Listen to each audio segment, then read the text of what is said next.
PARIA.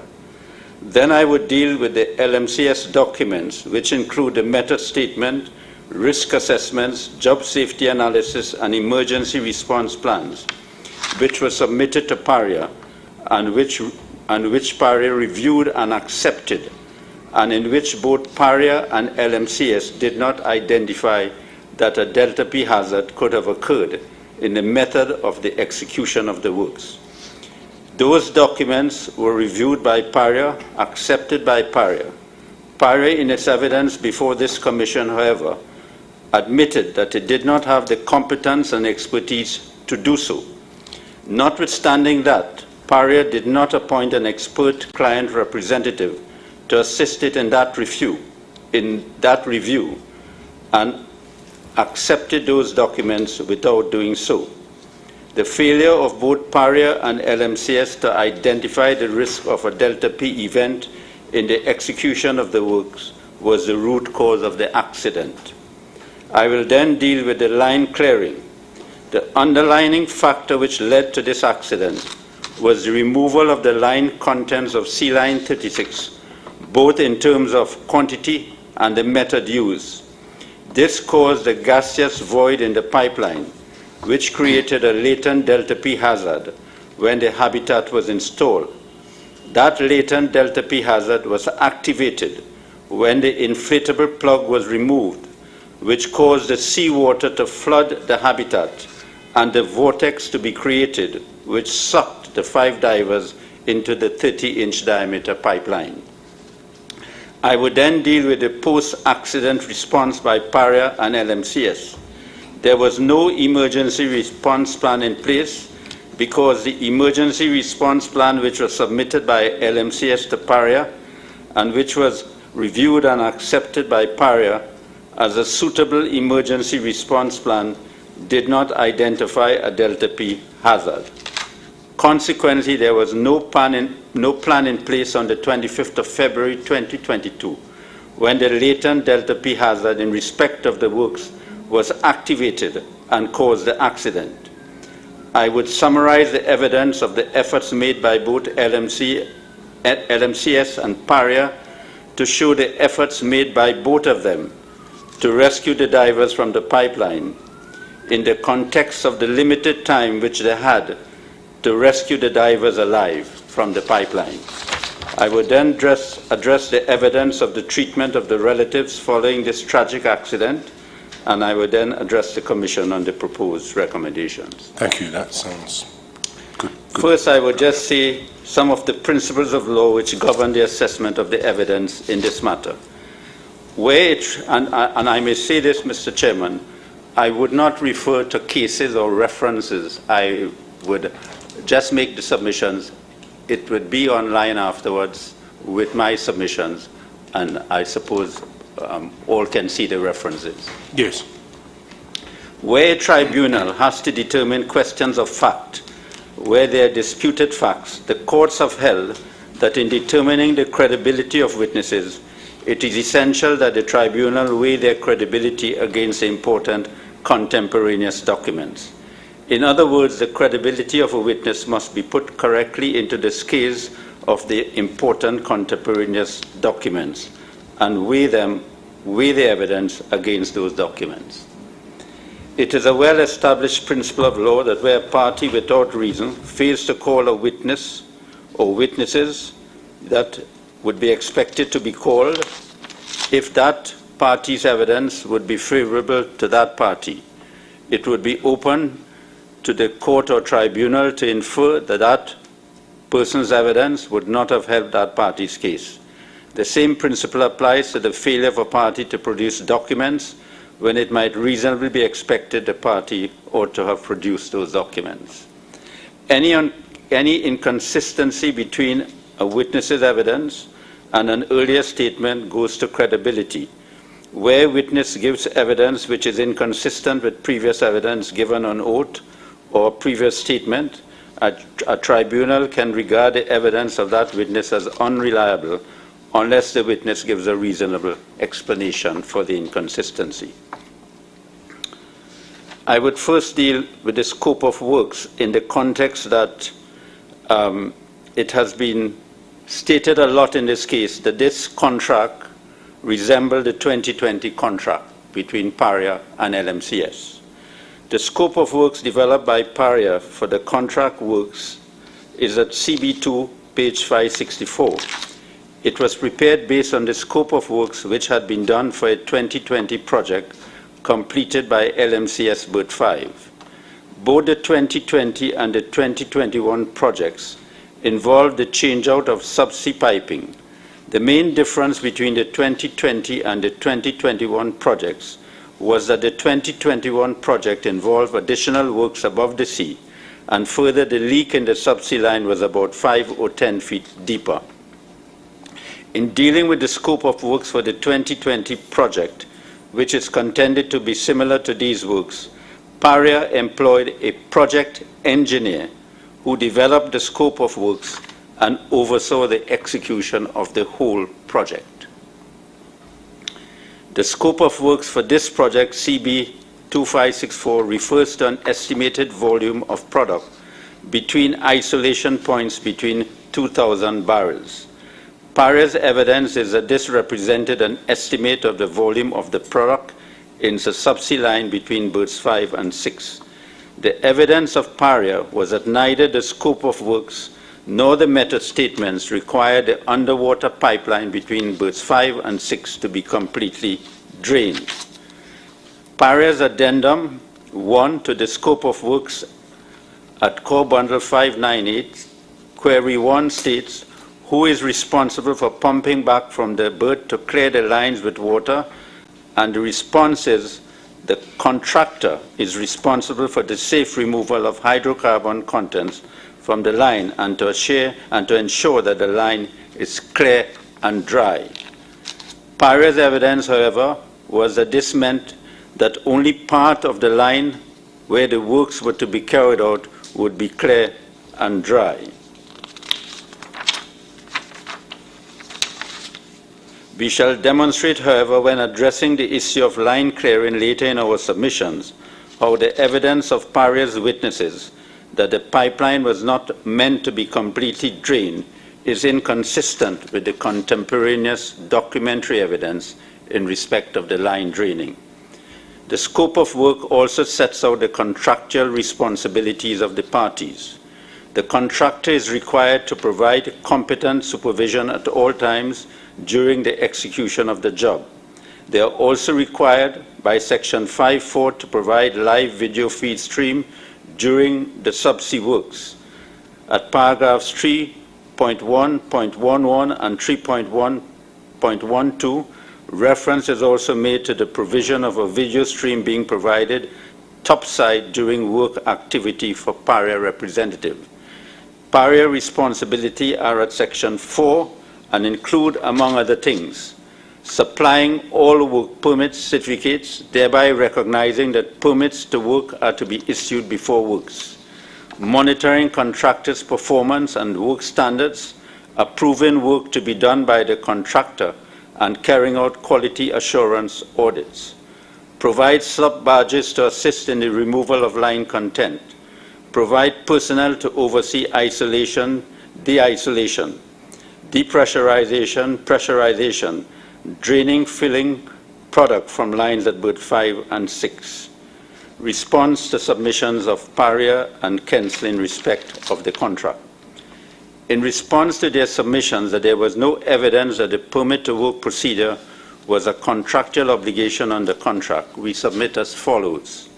Firstly, Section 2 of the permit to work procedure, under the heading Scope, states this permit to work procedure applies to contractor, maintenance, civil, inspection, and turnaround related activities. Secondly, it is clear from Section 8 of the scope of works that contractors are contracted personnel, and contracted personnel are required to follow the permit to work procedure and standard work instructions at all times. There was therefore a contractual obligation that the permit to work procedure would apply to the contract. Thirdly, according to the evidence of Mr. Randy Archibald of PARIA, it is clear that the permit to work procedure did apply to the contract. At paragraph 11 of his witness statement, he stated that the permit to work procedure applies to contractor maintenance, civil inspection, and turnaround related activities. And at paragraph 12, he stated that during the execution of the contract, several permits to work were issued to LMCS by PARIA.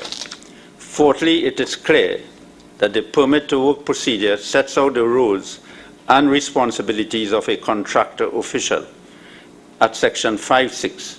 We address this next when dealing with the permit to work procedure in more detail. PARIA had a common law non-delegable duty of care, and the permit to work system was therefore designed to ensure that that duty was carried out regardless whether or not an independent contractor was retained. In these circumstances, both PARIA and LMCS had a joint and concurrent duty of care to ensure that the works which were inherently dangerous were carried out safely. We will also address this later in these submissions. Sixthly, this is not a civil case in which there are pleadings.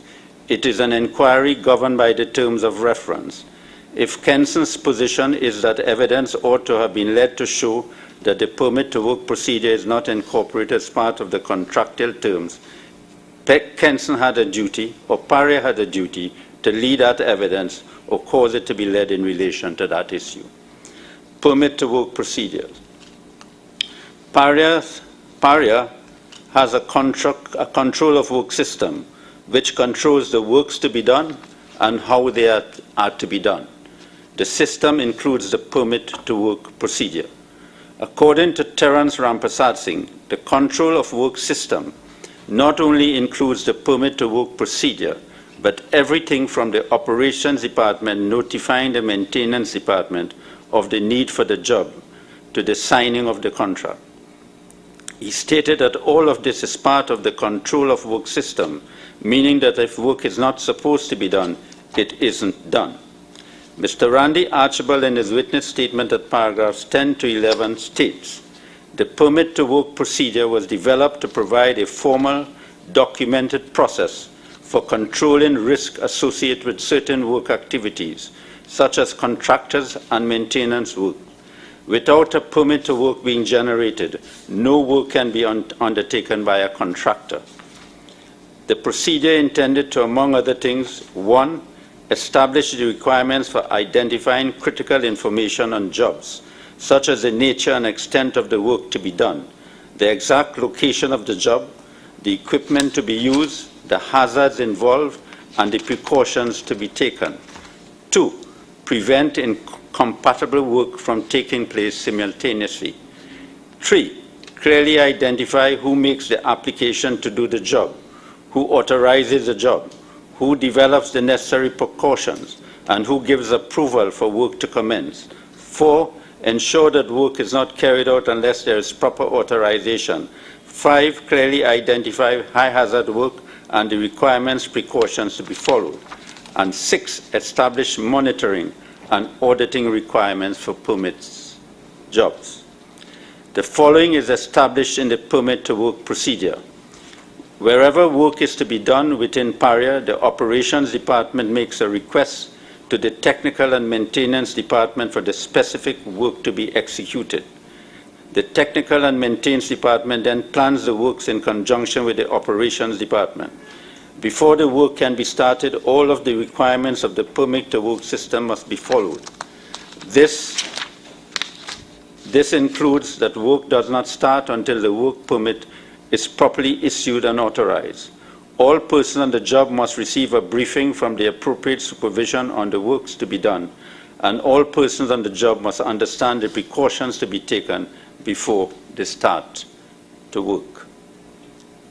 Section 5, including Section 5.1 and 6, deal with the roles and responsibilities of key personnel under PARIA's permit to work procedure, and they include the following. The applicant is described in Section 5.1 as the person who initiates a job by completing Section A of the permit to work. He must have the necessary competence to execute the job or to supervise the execution of the job, and he shall be knowledgeable of the hazards associated with the job and for the safety of the people who work on the job. His functions include, among other things, 1, to continually monitor the job to ensure that it is performed in a safe manner and within the conditions within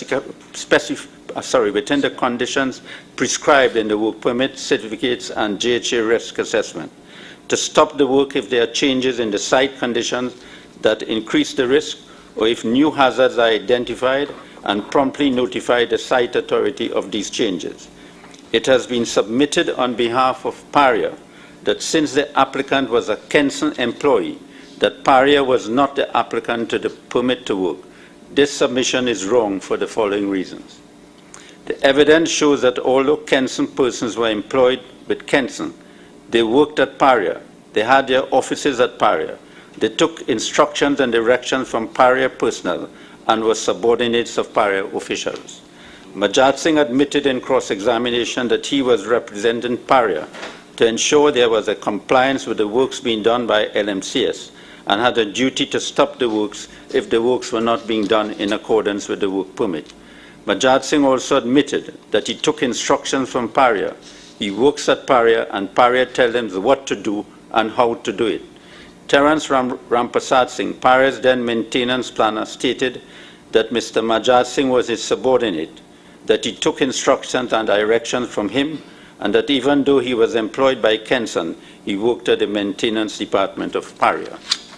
Also, the submissions on behalf of Kenson to the Commission in this inquiry, which agreed with this position, that is, the submission made by Mr. Pigas agreed with that position. In any event, any issue concerning the relationship between Kenson and PARIA is an issue between them and is not a matter for this Commission of Inquiry.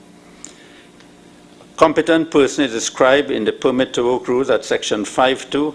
The site authority is described in section 5.3, which includes that it ensures that a suitable and sufficient JHA has been prepared for the job.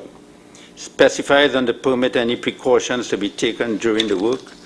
Periodically monitor ongoing work, either in person or through his team, to determine whether site conditions and precautions have been maintained. Suspends the job if unsafe conditions have developed or are likely to develop. The area authority is described in section 5.4 of the procedure, and its duties are stated therein. The senior authority is described at 5.6, and the contractor official is described at section 5.8. It is clear that the permit to work procedure is part of the contractual terms and obligations of the parties and are binding on them.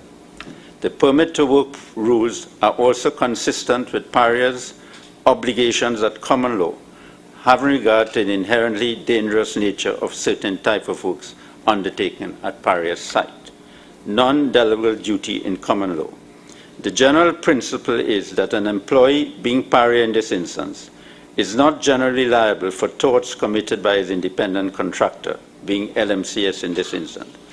However, that ordinary principle is displaced where the law imposes on employer, PARIA, a non-delegable duty, not merely to take care, but to ensure that care is taken. In one of the cases referred to, decided by the Supreme Court, under non-delegable duties of care, it's stated, the expression non-delegable duties of care is commonly used to refer to duties, not merely to take personal care in performing a given function, but to ensure that care is taken. The expression thus refers to a higher standard of care than the ordinary duty of care. Duties involved in this higher standard of care are described as non-delegable because they cannot be discharged merely by the exercise of reasonable care in the selection of a third party to whom the function is in question is delegated. Such a non-delegable duty arises where the employer, PARIA, employs an independent contractor to execute inherently dangerous work from which in the natural course of things injurious consequences or others must be expected to arise unless measures are adopted to prevent such consequences. In such consequences, the employer, PARIA, cannot relieve itself of its responsibility by proving that he had delegated the performance of his duty to a contractor, LMCS, employed to do the work, however competent the contractor may be, or even if the employer regards the contractor as a specialist contractor. where the work which the independent contractor is employed to do is of a character that is inherently dangerous unless done with proper precautions, the employer is responsible to anyone who sustains injury in consequence of the manner in which the work is done. It is to be noted that under Section 5.1 of the Permit to Work procedure, it is stated that the applicant shall be responsible for the job and the safety of the person who works on the job. Not only, and it's my comment, not only persons who are employed with PARIA. And I put the authorities there, and I have quoted a few authorities there, Mr. Chairman, which I would not refer to. It will be on the record.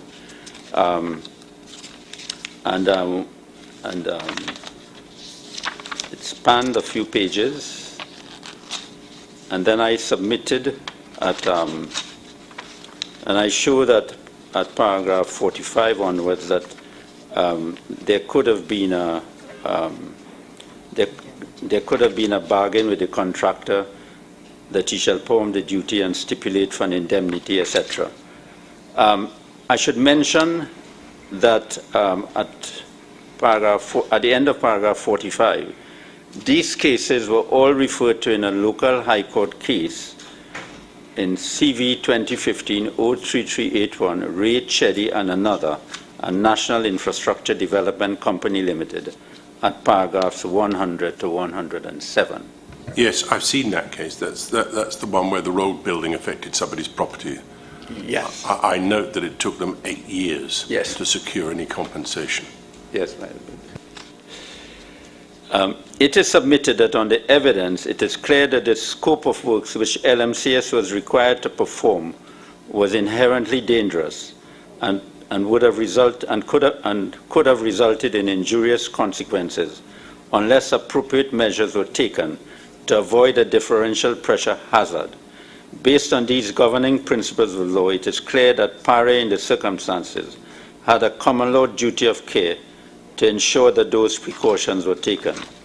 Having regard to the extent of the duty of care imposed on an employer who employs an independent contractor to do inherently dangerous works, the employer has a duty to employ competent experts to ensure it discharges that duty. So is that, can I ask you, is that submission that the employer has the duty to employ competent experts in addition to the contractor? Yes. Yes. Yes. So yes. Yes. they employ a specialist contractor. Your submission is that the employer had a duty nonetheless to employ some independent contractor who could assess that work. Because the employer has to protect his obligation also in the duty of care. And that arises quite independently of the permit to work of the permit to work system. Yes. I was about to say that. Right. Thank you. I now go to works on the 25th of February 2022.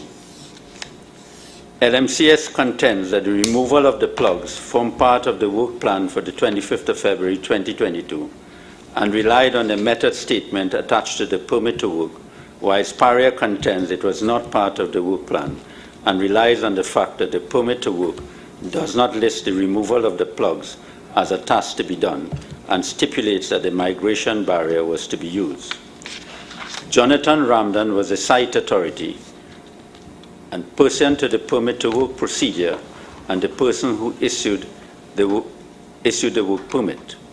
Mr. Ramdan in his witness statement stated that he was not trained nor did he possess the expertise to assess the suitability or sufficiency of the JHA-JSA, even though this is one of the duties of the site authority. Mr. Ramdan had a duty as site authority to periodically monitor ongoing work, either in person or through his team, to determine whether site conditions and precautions were being maintained. He also had the duty to suspend the job if conditions were unsafe. Mr. Ramdan, in cross-examination, confirmed that he has no qualifications or experience in subsea work. He fulfilled this responsibility by posting Mr. Kirk Scott at berth 6 on the 25th of February 2022. In cross-examination by the Commission Counsel, Mr. Ramdan stated that Mr. Kurt Scott was posted at the site to periodically monitor to determine whether the site conditions and precautions to ensure operational safety were being maintained. He stated that the migration barrier was a precaution, but there was no way to monitor the barrier because in order to monitor it, you would have to dive and go into the chamber. It is clear, however, from the evidence of Kurt Scott that he saw topside live footage of when the mechanical plug was being removed, but did not have the knowledge or experience to identify that this was part of the migration barrier, which was stated by Mr. Ramdan on the permit to work as a precaution which was to be used. So if he had that training and knowledge, he would have known then that it was not being used. Their case, though, is that that wasn't his job at all. At all. But, No. but according to the permit to work system, it was. His job or Mr. Ramdan's job? Well, Mr. Ramdan delegated that job to him. And he was also employed by PARIA. So Mr. Ramdan and PARIA cannot say it is not responsible by delegating the job to a further incompetent person. Yes, I mean, he didn't even know what the scope of works were, really, did he? Yeah. Fairness to him. Yeah. At day 5, page 228, lines 19 to 25, on the 6th of December, his evidence was as follows. Question: Did you see them on the screen? Well, you saw the pipe they were working on? Answer: yes. Taking out something from the pipe? Yes. What you saw they were taking out? First, I saw they were working, moving some bolts from on the blank, right, and during another period, because every time I pass, I would take a look. I saw personnel operating a chain blow and turning something. Question: turning something? I wonder if the witness can see the mechanical plug on the screen. I want to show you on the screen something, and you will tell me if you recognize it. Answer: yes. Was it something like that you saw them working on? Answer: something like that I saw them take out the pipe. The mechanical plug was removed before lunch on the 25th of February 2022. And that is from the evidence of Mr. Budram. And according to Mr. Budram, it involved the use of a spanner to remove 22 bolts and took over 30 minutes to remove. It is clear, therefore, if Mr. Kurt Scott had the necessary competence and experience to monitor the works on behalf of Mr. Ramdan as site authority, he would have been able to stop the works when the mechanical plug was being removed. But isn't the evidence that even if he wasn't site authority, anybody, the Yes. T-boy, could stop the works if he had appreciated something was being done that shouldn't be done? Correct. So if he had appreciated, your submission, as I understand it, is that if he had appreciated that this first barrier had been removed before lunch, it's something that he could have stopped the works. He could have communicated it to whoever. Irrespective of any role as to site authority. Yes, ma'am. Houston Majad Singh was the applicant on the permit to work. He was a Kenson employee working for PARIA, at PARIA, and he admitted in cross-examination that he was representing PARIA. Mr. Majad Singh's evidence was that he did not have any specialist knowledge about the job LMCS was doing. He filled out Section A of the permit to work based on information which he was given by Mr. Rampasad Singh. He stated that his function was to ensure that the form was completed and any documents to be attached were attached. In cross-examination, I have placed a reference. Mr. Majad Singh's evidence included that: 1, he had no experience in subsea maintenance works. 2, he first arrived at berth 6 at about 2 p.m. on the 25th of February. 3, he did not monitor in the morning period, as the first time he arrived was at 2 p.m.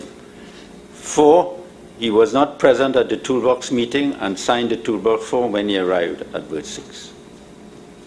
Yes.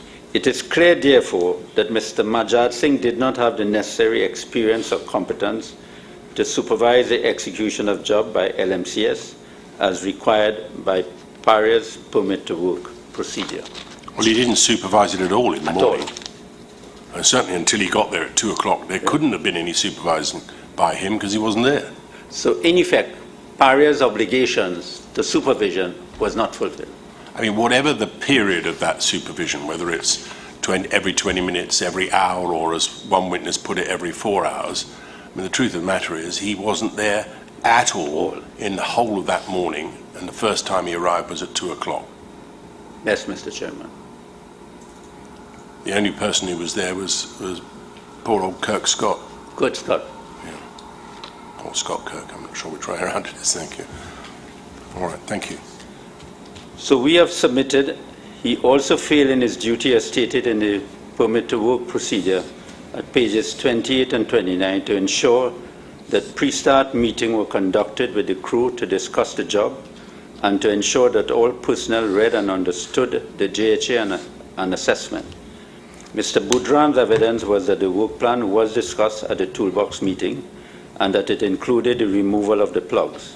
If this is correct, had Mr. Majad Singh been present at the toolbox meeting, he would have been able to assert PARIA's position, which is that the removal of the plug was not part of the work plan for that day, and the plugs were required to be in place during the execution of the works. Further, he also failed in his duty to continually or periodically monitor the works. In fact, he did not monitor the works at all. He only arrived at the site at 2 p.m. The mechanical plug had removed prior to the lunchtime.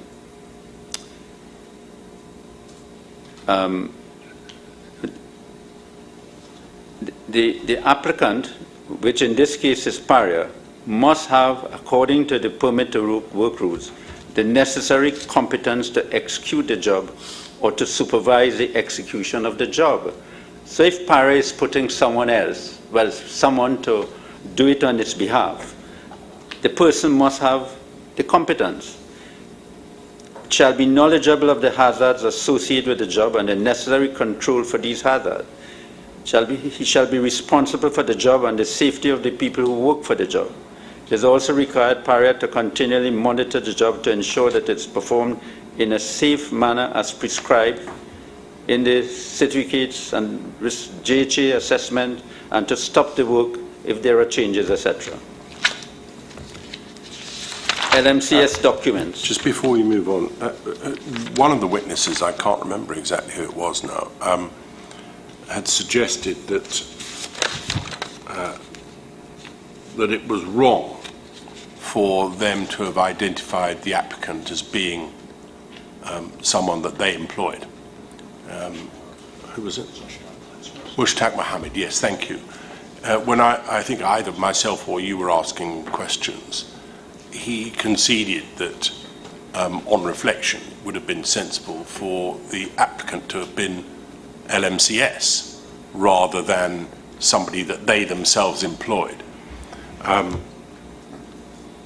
which seemed, on the face of it, to illustrate a lack of understanding, perhaps, of the role of the applicant. Be that as it may, would you say it was open to PARIA to have contracted out of that particular element of the permit to work procedure? No, Mr. Chairman. It would seem to me that from the permit to work rules, there must be a permit to work in respect of works, especially works which are of a certain kind.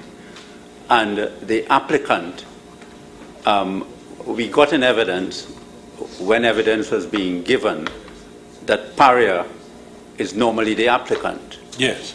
And we had no evidence in this case, no evidence from PARIA that the contractor ought to have been the applicant. And it would seem to me that when you look at the contents of the rule and the procedures in the permit to work procedure, PARIA could not contract out of that. But if Kenson employed by PARIA, working at PARIA, is for all practical purposes representing PARIA. Yes. That is no defense to the fact. No, I wasn't suggesting that. What I was wondering was, in the light of what Mr. Mushtaq Mohammed had said, was whether or not it was impossible for LMCS to have been the applicant. You say no. No. Right. Secondly, then, it would have been possible for them to have employed someone else. As it happens on this occasion, they were employing someone from Kensington, but they could have employed someone who did have those skills. Yes. There may have been someone at Kensington, for all I know, who has those skills, yes. But the fact is the person that they did use didn't have the skills that you say they should have had. Yeah. Right. So, but it would have been open to PARIA to have employed somebody else in that role. Oh yes. Oh yes. Someone with the necessary skills. With the necessary skills. In order to perform the functions of supervision. Yes. And Mr. Chairman, remember, PARIA being the applicant is consistent with the common law non-delegable duty I talked about. Yes. Right. The next area that as part of my submission, is to consider under the heading LMCS documents. Right. It is undisputed that the method statements, risk assessment, job hazard analysis, and emergency response plan for these works, which were submitted by LMCS to PARIA, PARIA reviewed them and accepted them and acted upon them. And I have given the references of the documents, and I would not take up time with that because I think we all know what the documents are. I think it's worth saying, isn't it? It includes the method statement, the risk assessments themselves, the emergency response plans, a further risk assessment in relation to the line clearing.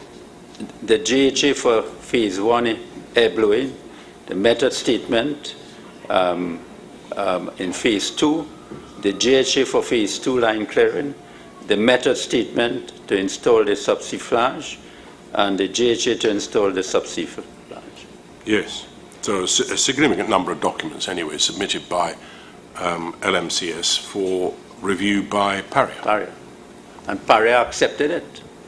I mean, and there's no defense for PARIA to say we didn't have the competence to do it. If they didn't have the competence to do it, PARIA had a duty, both under the rules and under the common law duty, to get an expert.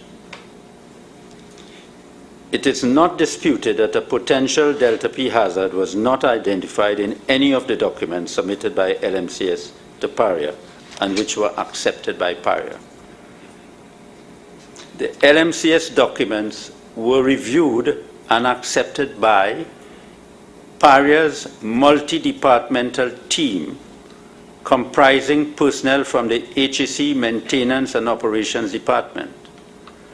PARIA's evidence is that the purpose of the review was to ensure that LMCS understood what it was contracted to do, that it identified the safety risk associated with the job, and that it had developed a plan to manage those risks. I must confess, this has always concerned me. If a company does not have the competence to do the works or to assess the works, how could you accept these documents without getting an expert to review them on your behalf? Well, I suppose the parallel that's been drawn is that, if you, I think Mr. Peterson suggested, if you employ a painter to come and paint your house, and he starts in the first bedroom upstairs, and he submits a plan for what he's going to do, you may have not the first idea about painting, no idea about the mixtures that need to be made and so on. You're only interested in the colour perhaps and that the work is done, and that your expertise beyond that is limited. And if a person goes up a ladder and falls off, how can that be your responsibility? But Mr. Chairman, that is the point. This was not a contract like that. This was not a painting contract. This was not a contract like that. This was a contract which, under the permit to work procedure, imposed an obligation for PARIA to control the works and control how it was to be done. And under the common law, this was a contract which was for inherently dangerous. Well, I was going to ask you that. Because does it make a difference that the place where the contract is to be executed is itself a hazardous environment? Well, it adds to it, Mr. Chairman. It adds to it. So this is it's a contract, inherently dangerous work, and at a place where the place itself is in a hazardous environment. Yes, I mean, when we went there, we weren't allowed to move around without putting on a whole lot of equipment, in particular shoes and gloves and hats and everything. Yes. I was not fortunate to be in that mission. No. When I said we, I was looking at Mr. SR, right? Okay. You avoided that particular one. Yeah. Not just you, Mr. Peterson did too, I noticed. We share the same concern, my lord. All right. Yes, well, thank you. Yeah. Further, PARIA's evidence is that because the works which were to be executed by LMCS were highly specialized in nature and were not of a kind which PARIA had the competence or experience to execute, PARIA necessarily relied on the specialist expertise of contractors, such as LMCS, to identify the relevant safety risks. Well, this is probably, on hindsight, this ought not to have been done at all. It couldn't be. Notwithstanding that PARIA admitted that it did not have the competence or experience to execute the works, it held itself out as competent to review and accept the LMCS documents. PARIA therefore did not do a genuine review of the LMCS documents, and PARIA on its own admission relied exclusively on the specialist expertise of LMCS to identify the safety risks. And if they get it wrong, so PARIA got it wrong. Correct. And there's no doubt they did get it wrong. They did get it wrong. LMCS got it totally wrong. Yes. And since PARIA did not have the expertise, it rubber-stamped the error. The error. Yeah. PARIA did not take the steps to have a client representative engineer expert to advise it in reviewing the LMCS documents before acceptance. PARIA is in breach of the PTW rules and also in breach of the principle of the common law referred to above. It would appear that if PARIA had taken the steps in the 2020 contract to have a project engineer, it may not have got it wrong, because the project engineer... Well, they all came out alive in that project. Yeah. The above evidence must be considered in the context of the evidence of the expert, Mr. Zaikan of Incotec, in which he stated that the root cause of this accident was the failure by both PARIA and LMCS to recognize that a latent hazardous differential pressure condition, delta P, would have been created by the methodology used in the execution of the works, with particular reference to the removal of fuel oil from sea line 36. He further stated that if this hazard was recognized, then simple mitigation steps and a change in the methodology of the works could have been instituted to eliminate this hazard. In our submission, the failure by LMCS and PARIA to identify a latent delta P hazard had a ripple effect throughout the project. As a result, the risk assessment and job hazard analysis did not identify control measures to reduce the risk of such a hazard occurring, and as a result, no control measures were in place. There was no adequate emergency response plan to the accident of a delta P event when it occurred. Thirdly, LMCS and PARIA employees who relied on the assessments of LMCS and PARIA were unaware of the risks and the control measures for those risks. There was therefore a breach of duty of care by both PARIA and LMCS. Right. I will now go to the line clearing, which I think is one of the important aspects in this case, in this inquiry. Yes.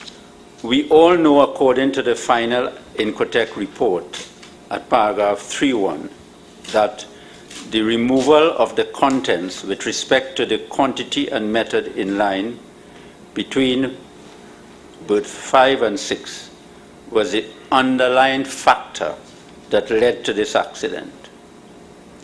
The removal created a gaseous void in the riser and sea line, setting up a latent differential pressure condition between the habitat and a gaseous void in the sea line when the mechanical seal and the inflatable plug were installed and the habitat was pressurized.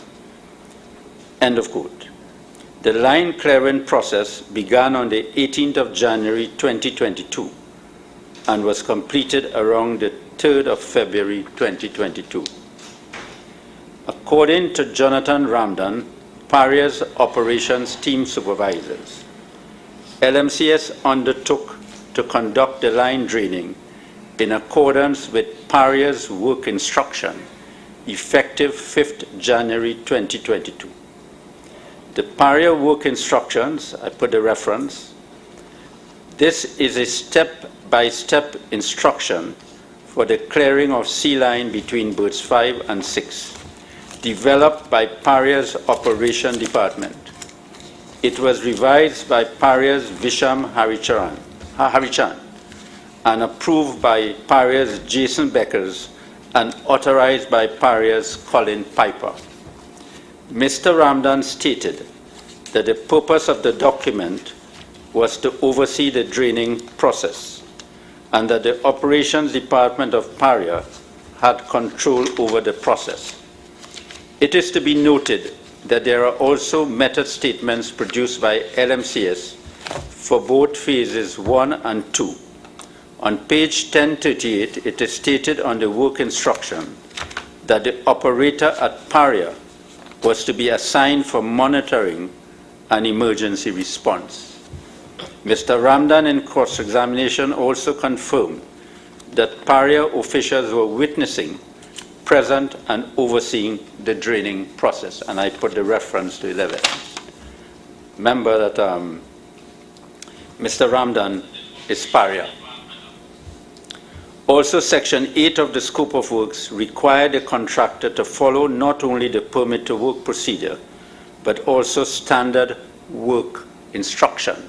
So these were work instructions which the contractor had to follow. Is that what we have at page 1033? Yes. What's been described as the internal document for PARIA's staff, yes, but which found itself into the hands of LMCS. Yes, and the scope of works require the contractor to follow work instructions of PARIA. Therefore, LMCS would have had a contractual obligation to follow PARIA's work instruction. This work instruction was emailed by PARIA maintenance planner, Mr. Terence Rampasad Singh, to LMCS on the 10th of January 2022. And it was attached to the work instruction. To the email. That work instruction was attached to the email. I think the work instruction was attached to the email. I think this is something I asked Mr. Peterson yesterday. I mean, this wasn't done inadvertently. It was done. You know how sometimes you can have an attachment to an email which you don't really intend to be passing on. But in this case, it was deliberate. In my respectful submission, the reasonable inference to be drawn, it was intentional. Yes. And it is, as you say, literally a step-by-step instruction of exactly how it's to be achieved, isn't it? And in which order each step is to take place. And then the scope of works at paragraph 4.5 provides that PARIA's responsibility included provided personnel to oversee isolation, de-isolation, depressurization, pressurization, and draining / filling product from lines at berth 5 and berth 6. This is one of the few things that they've retained for their own responsibility yes, Mr. Chair. In that very large document. Yes. But it includes this. And on that occasion, there is no ambiguity. It says oversee. Oversee. Mr. Terence Rampersad Singh of PARIA, who had the responsibility of overseeing the execution of the project, stated that this meant that operations would have identified all of the points that need to be isolated, line up the clamps and the valves for the product to go in. He further stated that the contractor would be responsible for draining the product to the required height, and the maintenance department would provide all the permits and all the mechanical support that is required, and the process would be overseen by PARIA through its operation department. That is his evidence, and I put the reference in the Yes. I have to say, I'm still struggling to understand precisely why it was felt necessary to move from pumping to blowing. And I've read something in the papers that one of the suggestions was that there was a danger that water would ingress into the pipe at berth 5 when seeking to draw the fluid from the pipe, and that might have been one of the reasons why they moved away from sucking to blowing, as I put it.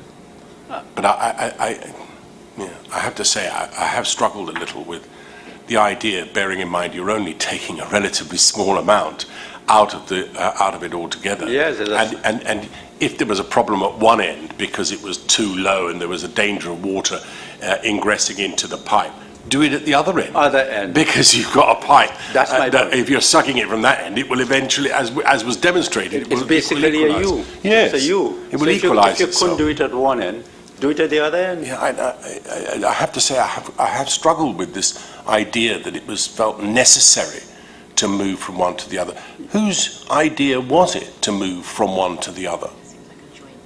It seems as though it was a joint decision. Between LMCS and PARIA. And both of them thought that by doing it, that the method, and as submitted to, that they would have achieved the result. They obviously genuinely thought that.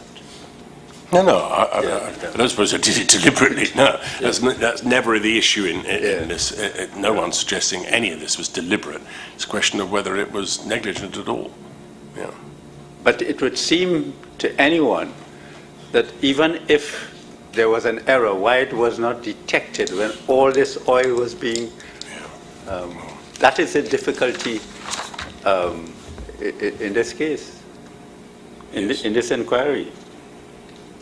So it was the evidence of both LMCS and PARIA that the intention was never to drain the entire underwater pipeline between berths 5 and 6, but rather to remove only sufficient content to achieve a 30 feet haulage at berth 6, to install the plugs in order for the works to be carried out.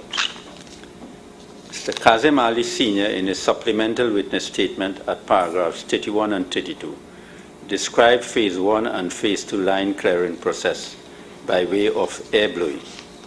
This was a change from the original method statement, which proposed the use of an air pump from the line clearing exercise. The use of the air pump would have involved introducing an air pump at an open rise at berth number 6. However, this method was changed to air blowing after LMCS was awarded a contract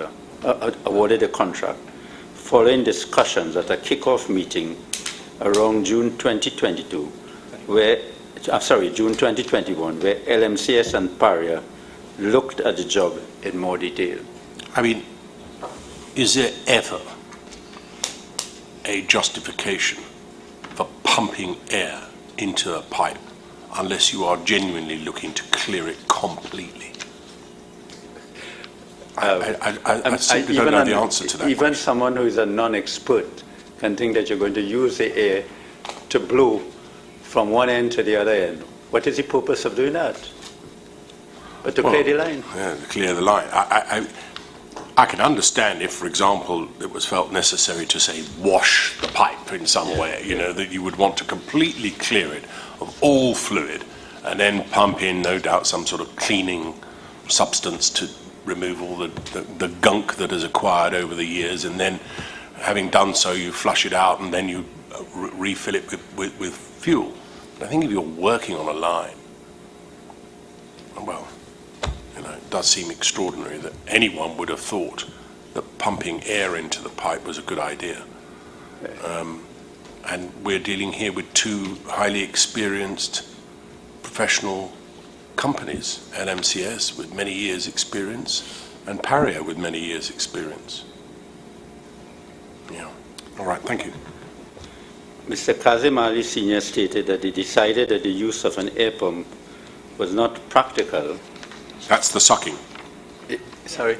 That's sucking. The way I put it, Yeah. forgive me for using non-technical expressions, but it helps me to understand what it means. Yeah. So the air pump to suck out the fluid rather than push it out. Yeah. And he said because they would have had to remove the flange from the top of the riser in order to get the pump in, and this risked water entering the riser and was possibly an environmental hazard concern. Further, the top of the riser would have had to be open for a prolonged period of time if an air pump was used and if water entered. This would have caused the oil in the riser to rise and escape from the riser into the sea, causing pollution.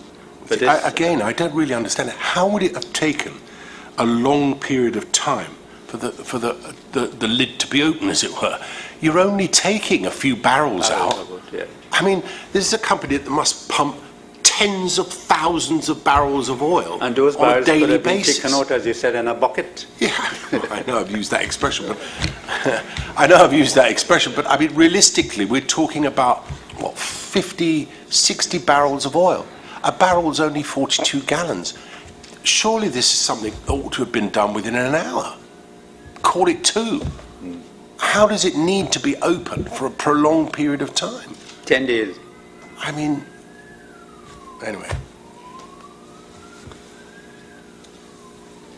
It is to be noted, however, that the evidence of PARIA with respect to its understanding that the line carrying exercise was only to achieve a sufficient haulage to install the plugs is inconsistent with the plain language of the following contemporaneous documents.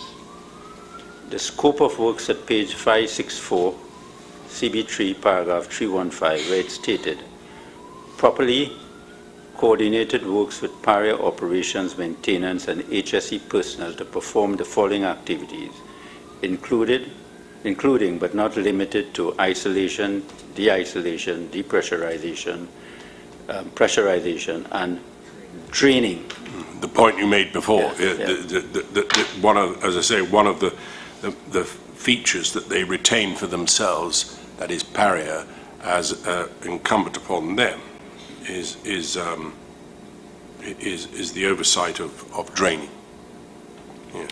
And then the addendum, which made it clear that the contractor was responsible for the safe removal of hydrocarbon contents from the line to ensure that the line is clear and dry. I mean, those are clear, unambiguous words. Well, yes, but even if one was charitable, it's certainly at best ambiguous, isn't it? At best. Yes. And given the seriousness with which this kind of work ought to be taken, there should be no room for ambiguity at all. At all. No, none of the personnel, be them LMCS or PARIA, working on this particular project should have been in the slightest possible doubt that there was only to be removed a certain limited amount of fuel or substance from the line. And to say, as it does, in a specific query raised by a contractor, not necessarily LMCS, but a contractor, to PARIA, the company engaging them, that the line is to be clear and dry, does leave a considerable gap between that which I would have thought ought to have been made paramount and clear, rather than, as I say, at best ambiguous. Yes, thank you. Much obliged, Mr. Chairman. And PARIA work instructions refers to the scope as being clearing of number 36 SS section between verse 5 and 6. Clearing. The permit to work at page 1074, which states in section B, line drained. I mean, this, as you know, has troubled me, yes, and I know Mr. Wilson, for some considerable time. as I say, at best ambiguous, but combined, pretty clear that the instruction seems to be the complete removal of the fluid in the line. Anybody who might not have been privy to the negotiations and what was ideally attempted to be achieved by Mr. Kazimali and or the contractor's employer at PARIA would be forgiven for thinking that that was exactly what it was that they were trying to do. And therefore, when hundreds and hundreds of barrels were being removed from the line, nobody would have been alerted, would they? Because they wouldn't have been, if they had known this language, they wouldn't have thought anything of it. No. To say, it's one of the most clear and obvious flaws in the process that was being done. I mean, given the volume of material that we've looked at, the words of every particular clause, you would have thought at least somewhere it would have been absolutely clear. We only need a small ullage, therefore no more than.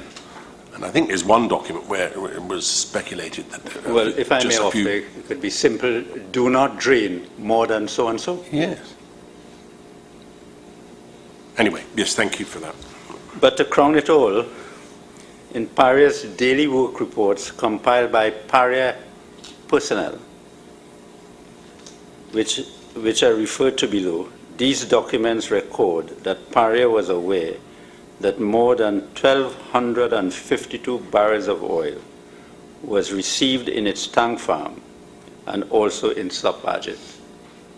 This, as we shall demonstrate, is more consistent with a line being drained than an intention to partially drain to achieve 30 feet ullage.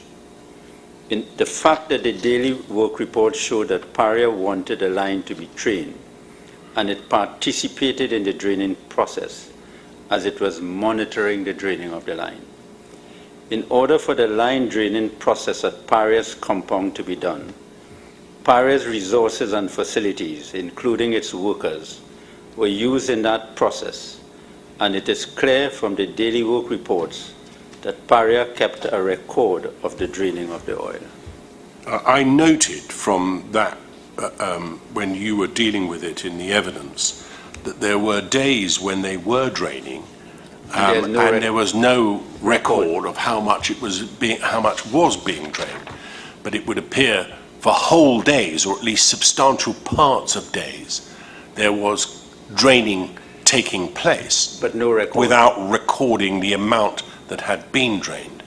So when you describe the 1,252 barrels that was actually recorded, it is on any view in excess of that. 1,252 plus. Bearing in mind that on some of those days, as I say, they were draining for much of the day. Yeah. And we've made it clear, I think, during the course of the evidence that we've heard, that something in the order of 50, 60, 70 barrels or so ought to have done it. So we're not talking about some marginal difference here. A major difference. Yeah. Thank you. Much obliged, Chairman. I will now go to the total content of the topside piping. The evidence showed that... Do you want to... I was going to suggest that if you finish this part of it, and yes, then we might take a short break. Yes, would that be all right? Thank you very much. The evidence showed that Mr. Kazim Ali Sr. believed that 300 barrels had to be removed from the topside piping to drain the topside piping. With respect to the underwater piping, Mr. Ali Sr.'s evidence was that 60 barrels had to be removed to achieve a 30 feet ullage in the riser at berth 6. Based on that evidence, therefore, no more than 360 barrels ought to have been removed during the entire line clearing exercise. That is 60 barrels from the underwater riser at berth 6 and 3 barrels from the topside piping, And if I can just follow it, just the next part. Yes, I mean, that was using his rule of thumb, Yeah. 1 barrel per foot, wasn't it? Yes. Yeah. However, PARIA produced contemporaneous daily work reports created by its maintenance technicians, which shows 960 barrels were removed during phase 1 and 336 barrels were removed during phase 2. And that is how I get the total Yeah. of 1252. Those daily work reports, according to the evidence of Mr. Ramprasad Singh, were emailed to him on a daily basis. All right. They were copied to Mr. Manmohan Balkaran, Assistant Planning, and where required, operations. So it's not as though they were living in sublime ignorance of it. PARIA, in the bosom of PARIA, it knew, the imputed knowledge was that it knew the line was being drained in excess of what was intended. And just LMCS knew that too. Right. And just to take the figures you were dealing with earlier, that 916 barrels were removed under phase 1 and 336 under phase 2, even if in some odd way phase 1 did not have anything whatever to do with the subsea line and was to do with top line pipes or whatever it might have been, didn't involve that, it still left 336 barrels plus, I think, one day of blowing without recording the amount. Yes. So you had, on any view, even if you were to take that lesser figure for phase 2, it was still hundreds of barrels more on the face of it than it should have been. Should have been. Correct, Mr. Chairman. Yes, is that a useful moment to Yes, break off for a short Mr. break? Chairman. Well, let's do that then. Let's take, shall we resume at 10 minutes to 11, please? 10 to 11. Thank you. How many minutes is that? How many minutes?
Yes.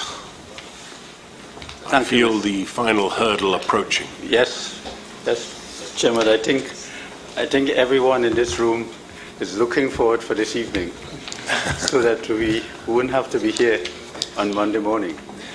Oh, that sounds a little disappointing. I thought you were all looking forward to it. No, that is not because that we do not want to be here, to be in your company and the company of Mr. Wilson. It's a poor recovery. It is just that there are other things to be done, Of course. And nothing else could have been done because of this. No, for my part, I'm delighted that I'll have some comments to make a little later, but delighted that we've managed to maintain the timetable that you expressed right at the outset. Yes.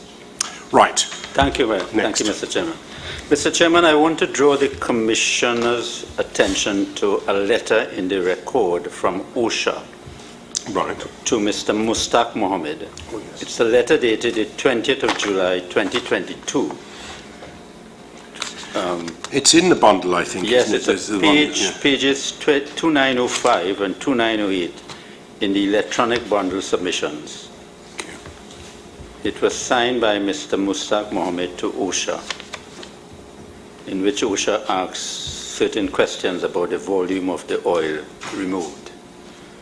And if you look at page... So, and you, as you say, this is a letter dated the 20th of July. Yes, Yes. 20th of July, 2022. Right, we see it on the screen now. Yes. And it's at page... And if you look at page 2906, Yes. headed clarification of whether an air-driven pump or an air compressor was used to remove hydrocarbon from sea line 36 between berths 5 and 6 prior to the installation of the subsea slip-on flange. Response. PARIA confirms that an air compressor provided by LMCS Limited was used to remove hydrocarbon from sea line 36 between berths 5 and 6 prior to the installation of the subsea slip-on flange 30 inches. And then there was another question. So the highlighted part is the query from OSHA. Yes. And then underneath the response is The from response. PARIA. Right. I got you. And then you go to 4, the question, response of hydrocarbon removed from sea line 36 between berths 5 and 6 prior to the installation of the subsea slip-on flange 30-inch diameter as per method statement. Response, given the configuration of the system, it is impossible to segregate and measure the displaced volume. So what this letter is saying, that it was impossible to measure, although from the daily reports it showed that there could have been some measurement. And there were measurements. And then the next question, the volume of the hydrocarbon removed from the sea line 36 between berth 5 and 6 after the accident. Response, the volume of hydrocarbon removed is estimated at 125 barrels. The quantity is based on the estimated spilled hydrocarbons, 6 barrels, and the recorded volumes of hydrocarbons recovered in the sea manatee, 119.8 barrels. Sea Manatee was a slot barge, I think, or Yes, some sort of yeah, barge, was it not? That's what I understand. Yes. So they were able to tell the amount of hydrocarbon In the that underwater came pipe. out of the pipe after Yeah. the incident happened. In other words, when they were pumping in order to recover the bodies. And they described that as about 125 barrels. But they were unable, at the time that this document was signed by Mr. Mustaq Mohammed on the 20th of July, to tell OSHA how much had been taken out of the pipe before the accident happened. Yeah. Well, that's not true, is it? No. I mean, they did know. Yeah, they did. I mean, those daily report records were contemporaneous, were Yes. they not? And they were dated when? From June 9. when? June 9. Yeah, but Yeah, and I'm reminded that those records were compiled contemporaneously in January and February of 2022. As and when it happened. As and when it happened. Yeah. And so to say, as he does, to OSHA's inquiry back in July of last year, given the configuration of the system, it is impossible to segregate and measure the displaced volume. That's simply not the case, is it? No. Or even if you were unable to give an exact figure, he was certainly in a position, was he not, to have given the figures that you've given us before we had the break. And this 1,252 barrels. And this is a letter signed by the head of PARIA. Yes. It's perhaps a pity we didn't put this to Mr. Mohammed when he was here. Yeah. Because it's something that perhaps he ought to have explained.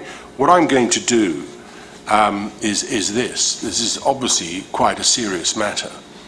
I think that the sensible thing would be to allow Mr. Mushtaq Mohammed, to address this. Yes. So I'm going to ask Mr. Peterson, obviously it's of some importance, this, and it may be a perfectly good explanation. So can I ask that you invite Mr. Mushtaq Mohammed to have a look at the letter that he wrote? I mean, it's been part of the bundle from the start to finish. So it's not as though it's only something that's just emerged. It's perhaps, as I say, a little lamentable that he wasn't asked about it when he gave evidence. But no loss. What we can do is, perhaps you'll be good enough to provide him with a copy of this and ask him if he would be good enough to explain what he meant by it in paragraphs 4 and 5, if he's able, and we will take that into account. I will do that, sir, but I could observe for the time being that the focus between the exchange between my learned friend and the Commission is only focused and isolated on measurement as opposed to the inability to desegregate or deaggregate, I think he said, desegregate the system. No. So the quantity... If that's his explanation. The 1,200 barrels dealing with measurement but does not recognize the connectivity and the interplay of the system. But Mr. Mohammed, I guess, will better explain it. Well, I make that observation for the time being. I'm grateful for that observation. Of course, as I've said, there may be a perfectly good explanation as to why he gave that answer. On its face, it doesn't seem to be entirely accurate, to put it neutrally. And so I would welcome any contribution he might wish to make in relation to that. And I shall ensure that that contribution is put up on the website once we receive it.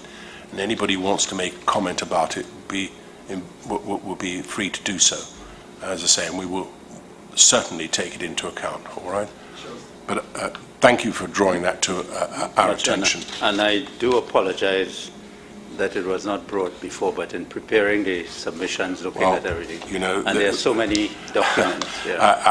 I am not going to hold anybody responsible. It's equally my responsibility. These are documents that have been as part of the bundle for a long time now.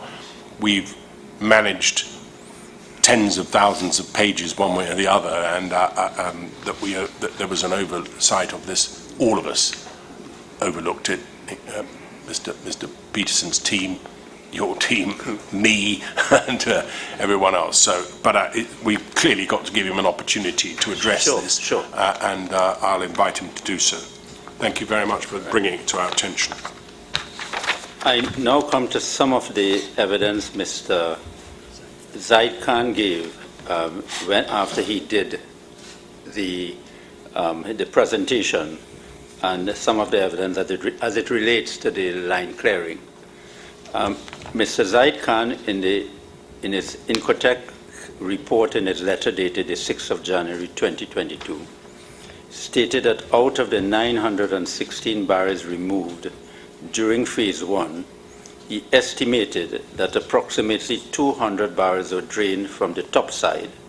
This is based on his personal knowledge of the capacity of the topside piping, and therefore that 777 barrels were removed from the underwater sea line during phase 1.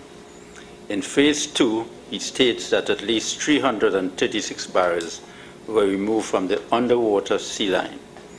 Therefore, in his opinion, a total of 1,052 of the 2,000 barrels would have been removed from the underwater line. These figures do not take into account where air blowing occurred on occasions and the quantities of the fuel oil removed were not recorded. Right. There was no taking into consideration of the quantity of the oil being removed. The evidence shows that even though PARIA had availability the daily records of the fuel oil being removed, those figures did not form part of any consideration by LMCS or PARIA to ensure that only the target amount was removed from the riser at berth 6 to achieve the 30-foot haulage. LMCS did not measure the quantity of fuel oil which was removed, but was measuring the haulage. It would appear that PARIA also depended on the measuring of the haulage rather than considering the actual quantity of fuel oil which existed and what had been removed. In Jonathan Ramdan's evidence, and I have the reference there, he stated that he couldn't say the quantity which was removed. He stated that operations was overseeing the draining process by the contractor, LMCS, and that LMCS was doing their haulaging to determine if the right amount of oil was removed.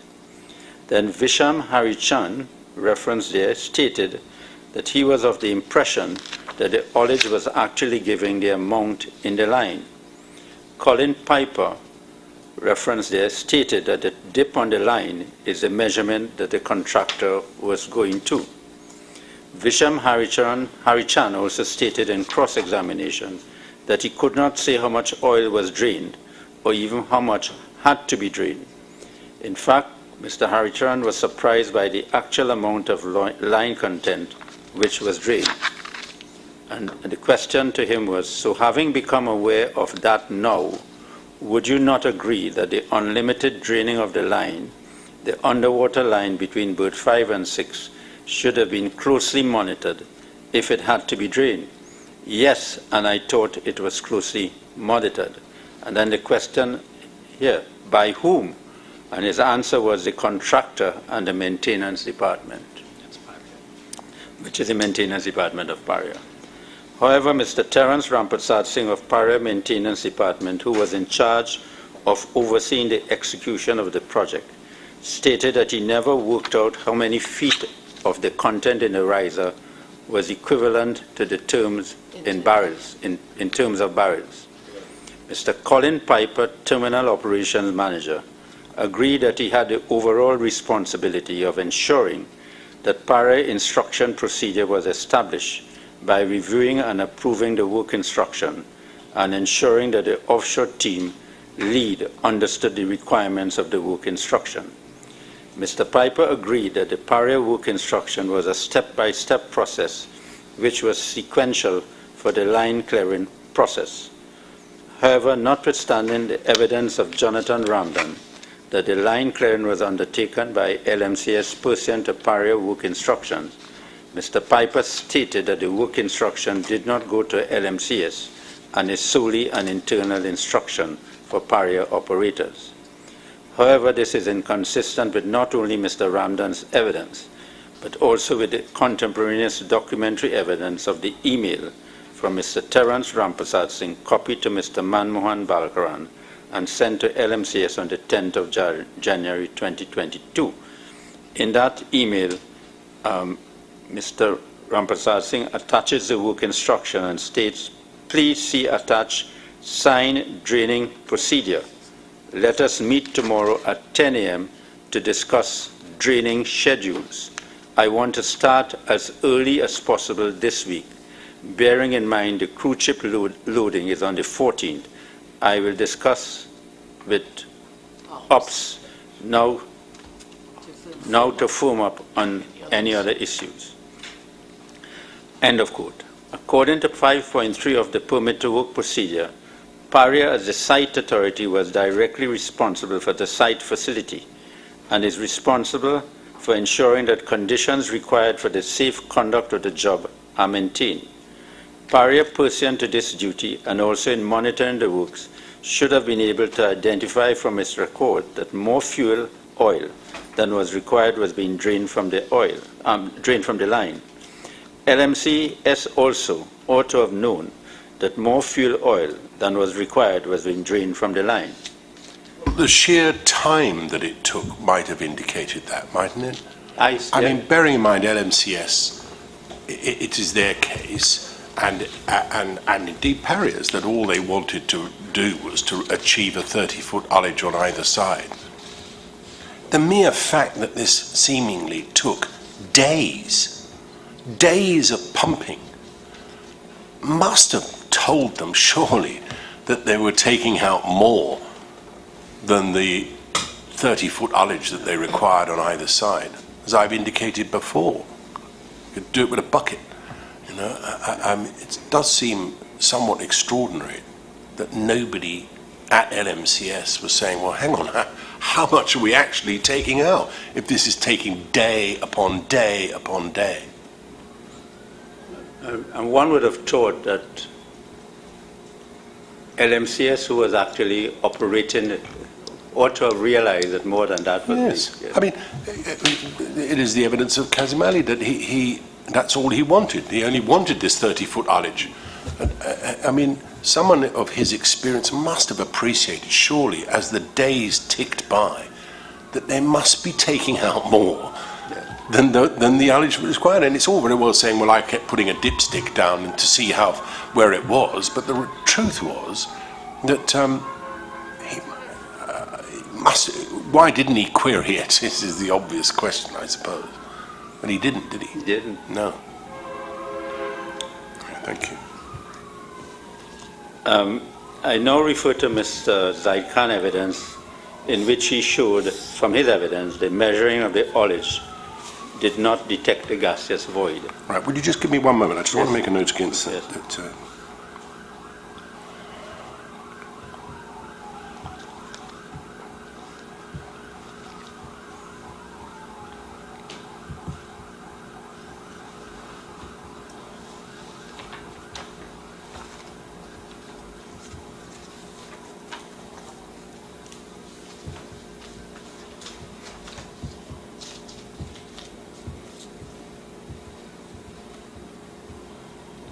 Thank you.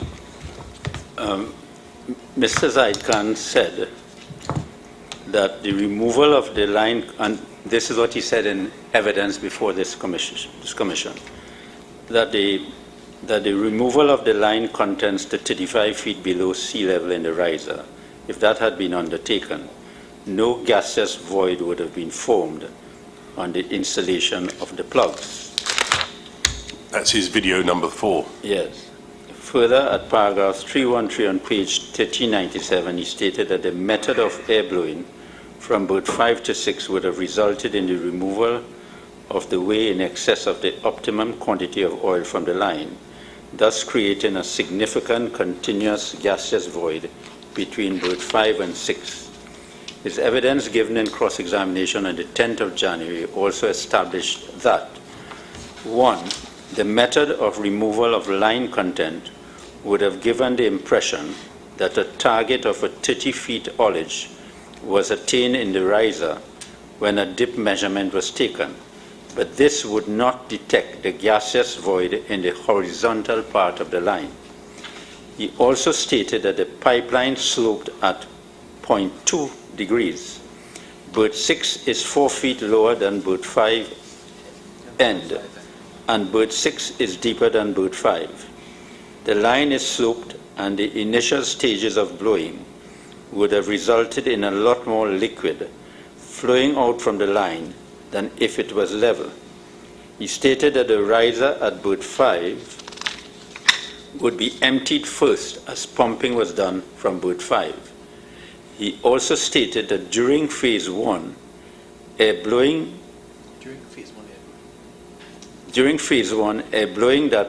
that a point would have been reached when more air than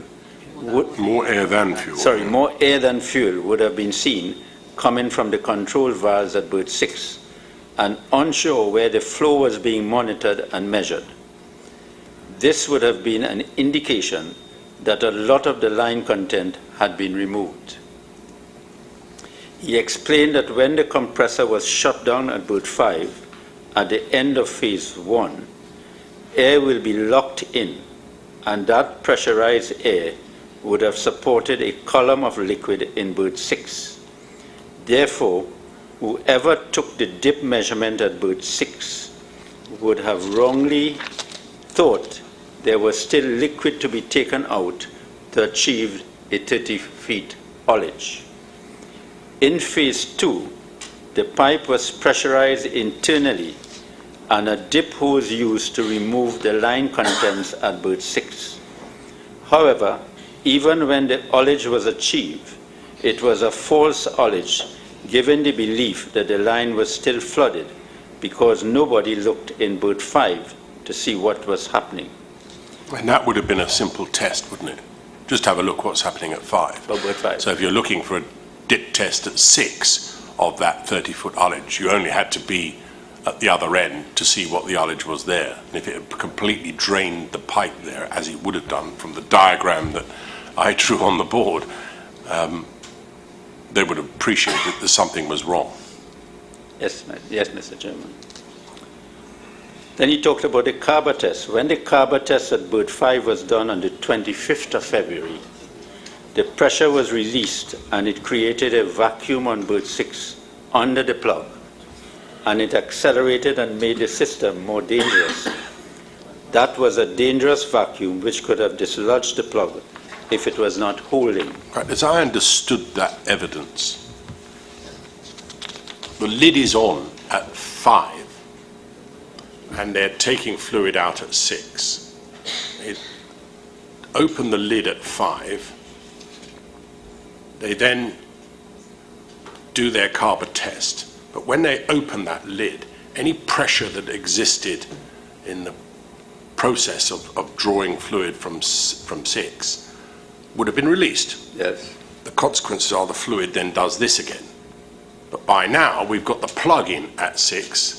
So when the fluid does that till it finds its balance, it has created a vacuum underneath the plug at 6. Lid put back on, preserving the position. As soon as you take the plug out, the vacuum that would have been drawing down on it is activated because you've now loosened it, and so the whole thing, not only have you got the downward pressure from the habitat chamber pressure, gravity, you also now have a vacuum. Treble whammy. Yes. So it's more aggressive. Yes. Thank you. I think that was the word I asked him and he said it. Yes. Yes. That's exactly what he said, more aggressive. And then he concluded that if the line was filled on both sides to the elbow, the incident would not have occurred, and he demonstrated that on the screen. Yes. And there would have been no conditions to establish a flow for a vortex to form. He also stated that whether it was 300 barrels removed or over 1,052 barrels removed, there would have still been a latent delta P hazard. When he did his report, he did not know the extent of the contents removed from the line. He went by the method statement supplied by LMCS, which states 300 barrels would be removed. If 300 barrels were removed, there would have been a gap of 7 or 8 inches of air space along the top of the line. If more was removed, the gaseous void became larger. He stated that 300 barrels was way too much to be removed. He referred to LMCS' original plan, which was to drain the topside piping, take off the elbow, and to remove fluid from berth 6 by way of an air pump at berth 6. However, he doesn't know why there was a change. This would have been a safer method of removal. The experts' conclusions, therefore, were that had only enough line content been removed to create a 35 haulage, then a delta P event would not have occurred, sucking the men into the pipe. Further, he concluded that the method utilized of air blowing resulted in more than the target quantity of line content being removed, which gave a false impression when a dip measurement was taken at berth 6 that the line was full of content. If PARIA and LMCS had identified, well, a possible delta P hazard in the document submitted by LMCS to PARIA for review, this delta V event would not have occurred because measures would have been taken to mitigate the risk of a delta P event. This highlights the importance of having professional engineers to monitor, well, to assess the risk in these kinds of jobs, and also to monitor properly trained persons to monitor this inherently dangerous works. I mean, the long and the short of it is that if Mr. Khan had been given the facts prior to the work being carried out, that is after the line draining, but prior to the work being carried out, he would have at least identified the potential for a delta P hazard existing. Yes, Mr. Chairman. And you would have seen Mr. Khan's evidence, and PARIA-LMCS did not disclose his expertise, and therefore anyone in his category would have been able to give that advice. That is why it seems that jobs like these really need a client, an expert client representative to safeguard the interests of whoever it is, whether it's a contractor. Well, somebody completely independent from the contractual process in a way, isn't it? Yeah.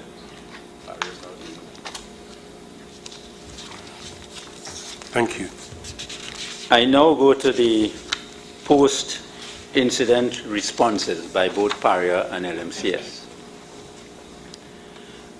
In examining the evidence of the rescue efforts made by PARIA and LMCS after the accident occurred, when these men were sucked into the pipeline, it's important to consider that evidence in the context of the following facts. LMCS documents the emergency response plan, the risk assessment, job hazard analysis were reviewed and accepted by PARIA because PARIA considered them satisfactory and that they captured and properly identified all credible scenarios, potential risks and hazards. PARIA took the position that LMCS adequately specified mitigating, control and emergency response measures. And I've put the references to Mr. Michael Way's evidence and Mr. Randy Archibald's evidence of PARIA. It is also not in dispute that both PARIA and LMCS did not identify in those documents the risk of a delta P event. Just pausing there for a minute. I mean, as part of recommendations that we're considering, the documentation that exists both at PARIA and any potential contractor must, on its face, raise at least the prospect of delta P when dealing with anything to do with pipe work. I mean, one has only got to look at the sheer volume of pipes that run around the system that is at PARIA, and valves that are being opened and closed, volumes of fuel being moved from one place to another. And when you see that, the idea that anyone could be working on a pipe and not at least give consideration to the existence of differential pressure seems extraordinary. I agree with the chairman. I agree with you, Chairman. So whenever works are being carried out on pipe work in the future, there needs to be, someone needs to say, what about delta P? And then you either rule it out, you mitigate it, whatever it is, but at least you've raised it as an issue that needs addressing. For example, if that was followed in these documents and you had someone who could have identified it, an expert or an engineer or like the previous contract probably, they would have probably said, listen, if you're going to drain that amount of oil, let us check it and see whether by draining that amount of oil with the process, 300 barrels is permissible to be drained. Well, I mean, the fact of the matter is there were easy ways of testing whether it worked. I mean, one of the most obvious was to open the flange at the other end and put your dipstick down there. Yes. Because if the ullage on that side was it should have been more than 4 feet difference. Bearing in mind one end is lower than the other. The maximum difference between the two would have been 4 feet. So if you were looking for 36 on one side, you'd have had 32 or whatever it is on the other. You know, and that would have told you straight away that you've got a full line. Yeah, all right, thank you. It is also not in dispute that both PARIA and LMCS did not identify in those documents the risk of a delta P hazard. Now, Mr. Khan, in the Incotec report at paragraph 2.4, stated that LMCS job safety analysis, method statement, risk assessments, toolbox meetings, PARIA's PTW 9320, and its bid evaluation of LMCS proposal all failed to identify this potential differential pressure hazard. So the failure, therefore, of both PARIA and LMCS to identify a delta P hazard, in our view from the evidence, caused the accident in which these 5 divers were sucked into the pipeline. PARIA and LMCS were therefore jointly responsible for the accident and were therefore jointly responsible to make efforts to rescue the divers. What do you say to PARIA's position that starting with, if you like, the toolbox meeting at least, there is no reference to the removal of the plug, and there was a need to obtain a work permit to remove the plug. The existing work permits never said anything about removing the plugs, and had LMCS workers adhered to that, this would not have happened, even though a delta P had not necessarily been identified. The mere fact that they had no authority to remove those plugs meant that they acted on their own and without authority. If that was the position, then I would not have expected a method statement to accompany the work permit. The method statement stated the plug to be removed.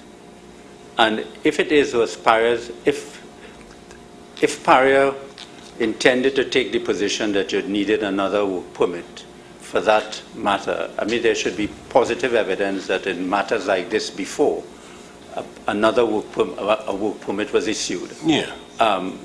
But we have no evidence adduced. But what we do have, a permit for the work to be done, signed by the agent of PARIA. We have a toolbox meeting in which you had a method statement to remove the plug attached to the work permit. Yes, but that method statement covered the entirety of the works. It isn't said, is it? I mean, in fairness to PARIA, the mere fact that they've attached the method statement, which starts from, you know,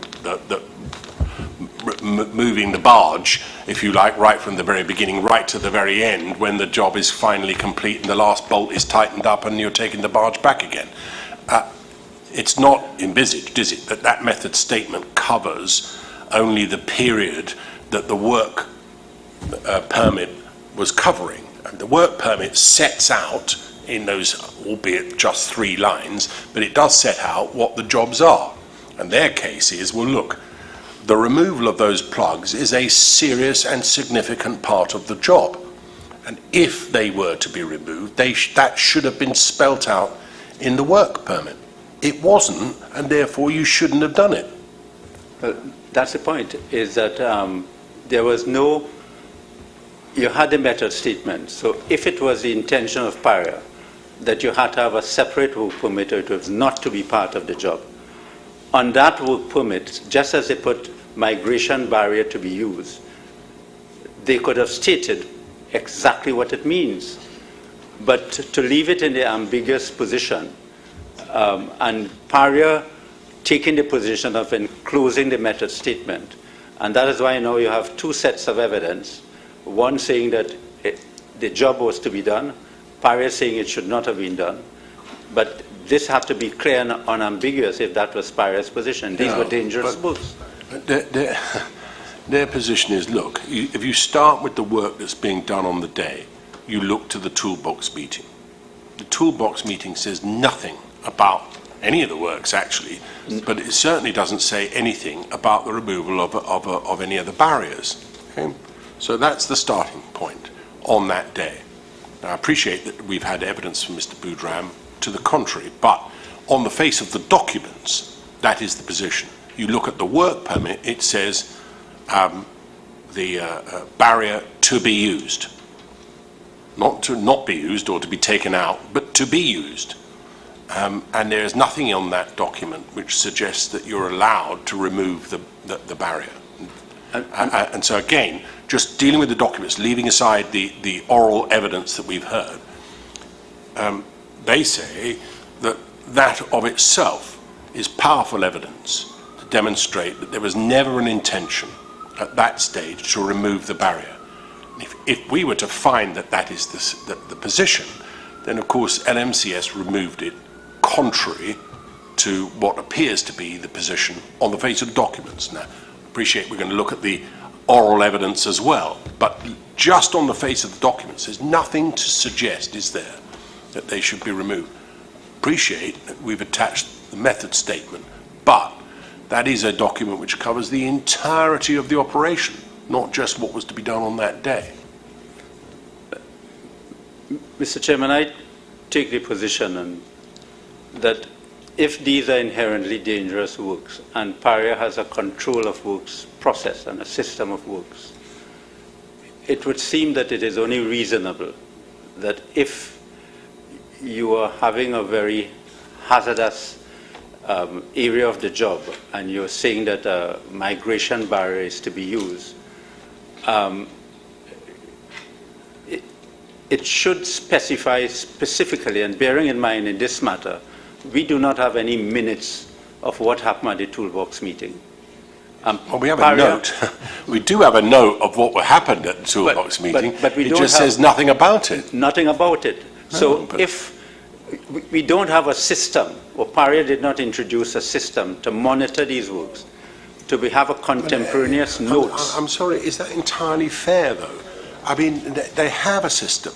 It may be flawed, and it may be open to some criticism, but a toolbox meeting is there designed to provide a system of safe working immediately before the work is carried out. So whatever might have gone before, this is what we're doing today, boys, right? And girls, if they're involved. This is what we're doing today. That's the job that needs doing. Here are some of the risks associated with the job today, right? You guys, off you go. This is the job, all right? That, it seems, on its face, is not an unreasonable approach to take. They are entitled, are they not, to look at the document, which is, after all, in LMCS's hands, and say, all right, all they did on that day, on the face of it, now that we look at it, is to describe COVID regulations, what if the weather changes, don't slip over and hurt your finger or something like that. That's basically, we're dealing with that kind of safety issue. It says nothing about the work at all. And why are they not entitled to say, with all due deference to whatever other evidence there may be, that on its face is a virtually contemporaneous document that makes it clear nothing was to be said about it. And adding to that, not unreasonably, they say, the work permit doesn't have to say, do not remove the work barrier, the line barrier. It's not meant, it doesn't have to indicate, do not take this out of the pipe. It simply has to indicate what jobs they are entitled to. That's their, I hope I don't misrepresent it, and I dare say if I was, they would jump up. That toolbox meeting has to be taken in the context, Mr. Chairman, that it was a process to ensure that what works had to be done were known to LMCS for the works to be done. And that is why the control system provides for PARIA's representative to be there and ensure that what was discussed at that meeting was for the works to be done. In this case, that process was flawed. The gentleman wasn't there. So in effect, one has to look at the process for the safe conduct of the works. And the rules provide for that toolbox meeting for the work plan to be discussed at the meeting. And if the work plan has to be discussed at the meeting, PARIA's representative had to be there in order to monitor and ensure that it was doing its duty. Well, I agree with that. I mean, I've made the observation already that there was nobody on that first thing in the morning when that, from PARIA, when that toolbox meeting was being conducted. I accept that, and that's not in dispute. But they are entitled, aren't they, to say, well, look at the document. The document says nothing about any of the work. Oh, yes, they're entitled to say that, but in assessing the evidence, we have to look at the whole process before the works were completed. And when you look at the whole process, even if that is in favor of PARIA, one has to see what was the safety measures by the rules to prevent this thing from happening. And one of the safety measures is on the morning of the work, when the toolbox meeting was being discussed, PARIA's representative had to be there in discussing the work plan. And PARIA's representative had to make sure that the work plan was in accordance with what was permitted to be done that day. Yeah, I mean, their position is that, all right, we didn't have any notion that this was a delta P potential hazard. What we were concerned was that the gases wouldn't go into the chamber and cause a problem for the people working there, which was a legitimate concern. Similarly, we don't want anything to fall into our pipeline, fair enough, which we'd have to then fish out. Yeah. So in that sense, they had a genuine concern to preserve the welfare, on the one hand, of the people working there, which no doubt was their duty to do, and secondly, to ensure that the integrity of their plant wasn't compromised by things falling inside it. So that's very important evidence, because as far as PARIA was concerned, it was not an accident in which you will have a delta P and the men could be sucked into the pipe. No. The plug, as far as they were concerned, should not be moved because of something falling into the pipe. Yeah, and gas is coming out. Right? Yeah. And that brings to the question the importance of having the process followed. Otherwise, a failure of one of the process can have a ripple effect. And, I mean, on the evidence, Mr. Chairman, on the evidence, the failure of the delta P had a ripple effect right through the process. But what if Mr. Wilson and I were to conclude that on balance, as I regard it as our duty so to do, rather than in any other test, that if on balance we were to conclude that there was no discussion about the removal of that plug on that day at the toolbox meeting, what impact does that have on the overall decision?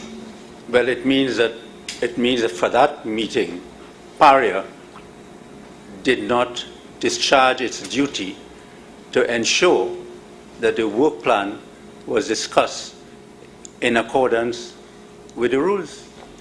You mean the failure by LMCS to discuss the actual work to be done that day because it wasn't being monitored by anybody from PARIA? Both bear some responsibility. It's a joint responsibility.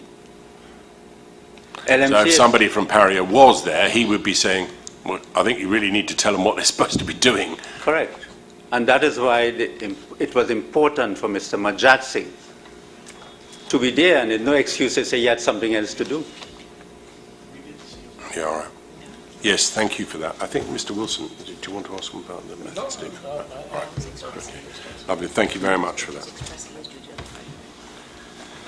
And Ms. Maraj just pointed out to me that in 5.1,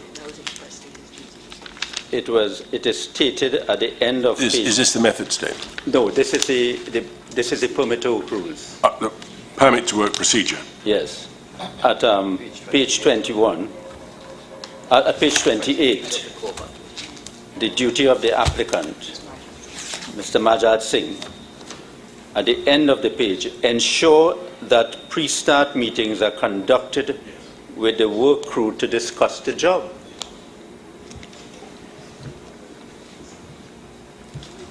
That's paragraph 5.1. 5.1. And the last bullet point on page 28.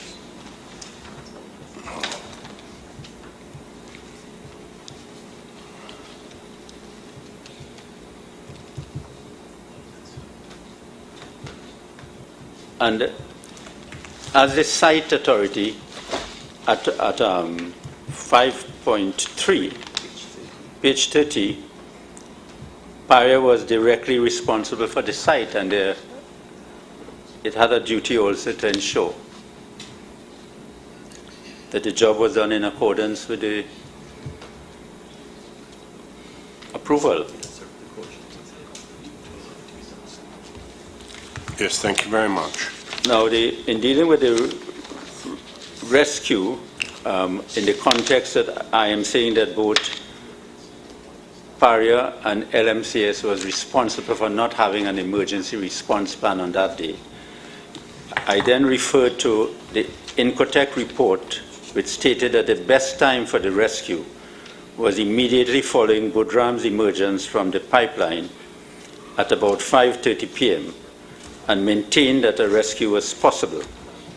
He explained that the risk of a secondary Delta P event was minimal because the system had stabilized and something would have had to trigger a Delta P. And I put I wouldn't read what is stated there because we have heard that in the evidence. Mr. Zaid Khan in his evidence maintained that position in cross-examination and explained why the rescue was possible immediately after Budram's emergence from the pipeline and why a secondary Delta P event would not be triggered by rescue divers. His expert evidence on that was not challenged. In fact, Mr. Piper and the IMT's evidence is that after the accident occurred at 2:45 p.m., conditions in the pipeline were static. At paragraph 120 of his witness statement, Mr. Piper stated that the conditions on either side of the inflatable plug appeared to have stabilized after the occurrence of the event. And Mr. Piper says that, does he?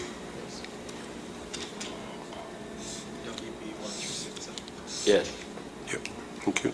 The evidence disclosed that LMCS devised 3 rescue plans, but none were implemented by PARIA because PARIA from 6:05 p.m. on Friday, the 25th of February 2022, prohibited diving into the pipeline for the LMCS divers to attempt a rescue. The evidence has disclosed that PARIA did not have any consultation with the LMCS divers to review and assess their plans to rescue the divers from the pipeline. PARIA admitted that it did not have the requisite expertise to review the emergency response plan submitted by LMCS at the bid stage of the project. Michael Y. in cross-examination said that PARIA did not have the competent diving personnel to assist it with planning and executing the job. PARIA did not retain an expert client representative to advise it at that stage in assessing the emergency response plan. The 3 rescue plans which LMCS had, the first was just after the accident, and it involved Andrew Farrer entering the pipeline with scuba. And I've put the references where that could be found. He could not do it because PARIA did not approve it. The second plan was when Conan Bedo arrived at berth 6 at about 5:45 p.m. The plan was the first for Conan to enter the habitat, to make an assessment using a rope, while Farah and another person would be tending that rope from the barge. If Conan assessed that he could do a rescue, he would then go back into the habitat with Michael Kurban and Ronald Ramuta. He, Conan, would then enter the pipeline using a rope, and Michael Coburn and Ronald Ramuta would be tending him into the pipeline. Conan would go with scuba equipment feet first and share his air with any of the men he encountered and bring them out of the pipeline, and I put a reference in the proceeding. The third plan was the second plan, which was revised when Conan's brother Conrad Beddoe arrived with commercial equipment at 6:30 p.m. Conan, supported by other experienced divers, could enter the pipeline with commercial diving equipment. The plan was for Conan to go in feet first, and someone would tend the hose. The umbilical was 300 feet long. His intention was to go as far as the umbilical would allow. If Conan came into contact with one of the men, the plan was that he would bring him out via additional half-inch hose connected to the umbilical. The men would use the connection to breathe, and Conan would hold them and bring them back up, and the others in the habitat would assist to take him out. The diver who Conan rescued would be down by his feet, so he would come out first, and then the diver would then be pulled out. The plan was that if Conan entered any obstructions, he would take them out one at a time. He would do this as many times as he could. Catherine Balkisoon was informed by the LMCS divers that they wanted to execute the rescue plans on more than one occasion, and she was also informed that there was commercial air equipment available. The evidence disclosed that Mr. Piper first heard of the accident at 3:10 p.m. and PARIA commenced sea searches at 3:10 p.m. The divers were reported missing at about 2:45 p.m. Mr. Piper admitted that as incident commander, it was his responsibility to respond urgently to the emergency. Mr. Piper admitted when probed in cross-examination that at 5:36 p.m. he heard that Mr. Budram emerged from the pipeline. And I've put the quote there.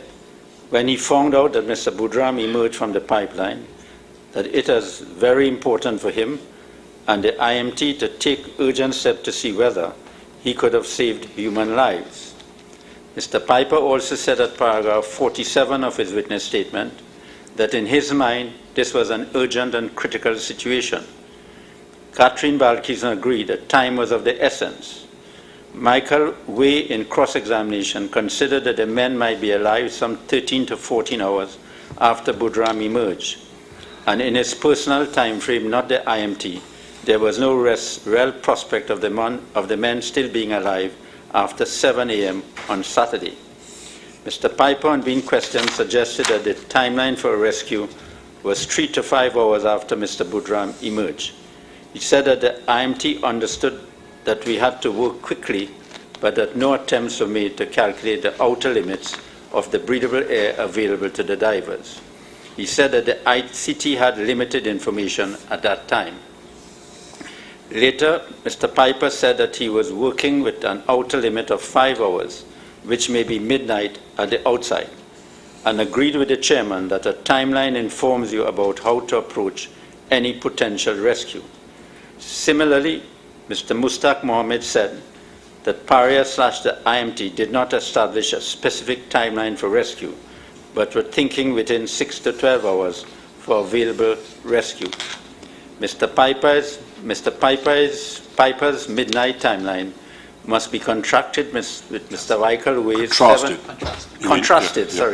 with Mr. Michael Way's 7 a.m. on Saturday, Mr. Mustaq Mohammed 6 to 12 hours, Mr. Randy Archibald 24 hours or 2:30 p.m. on Saturday, and Ms. Balkisoon's time was of the essence. All of PARIA's witnesses agreed, however, that there were diminishing returns, so the longer the delay, the greater the likelihood that the divers will not be alive. It follows, therefore, that notwithstanding PARIA's evidence that it recognized the urgency of a rescue and for the IMT to take urgent steps to see whether lives could have been saved, the evidence discloses that PARIA's IMT failed to act urgently and decisively in that the following. Just pausing there for a minute. Is it a fair criticism? Well, is it a fair criticism of me and others that there was no timeline established in the IMT at the outset, and that the first we discover of any kind of reckoning in relation to the time that they considered anybody might still be alive varies widely between the various people at the IMT? Yeah.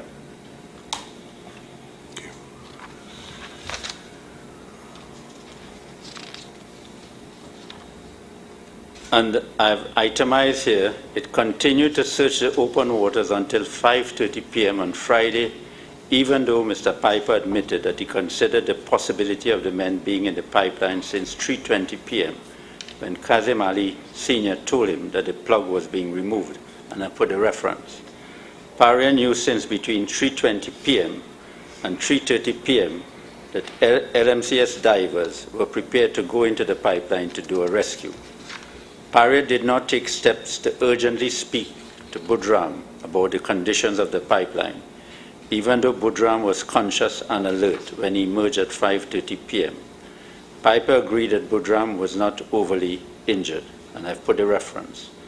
Piper, in questioning, said that Shane Ramkisoon visited Budram in the hospital and admitted that he did not know what Ramkisoon had asked Budram. In particular, whether he had asked Budram about the conditions in the pipe. I've put a reference.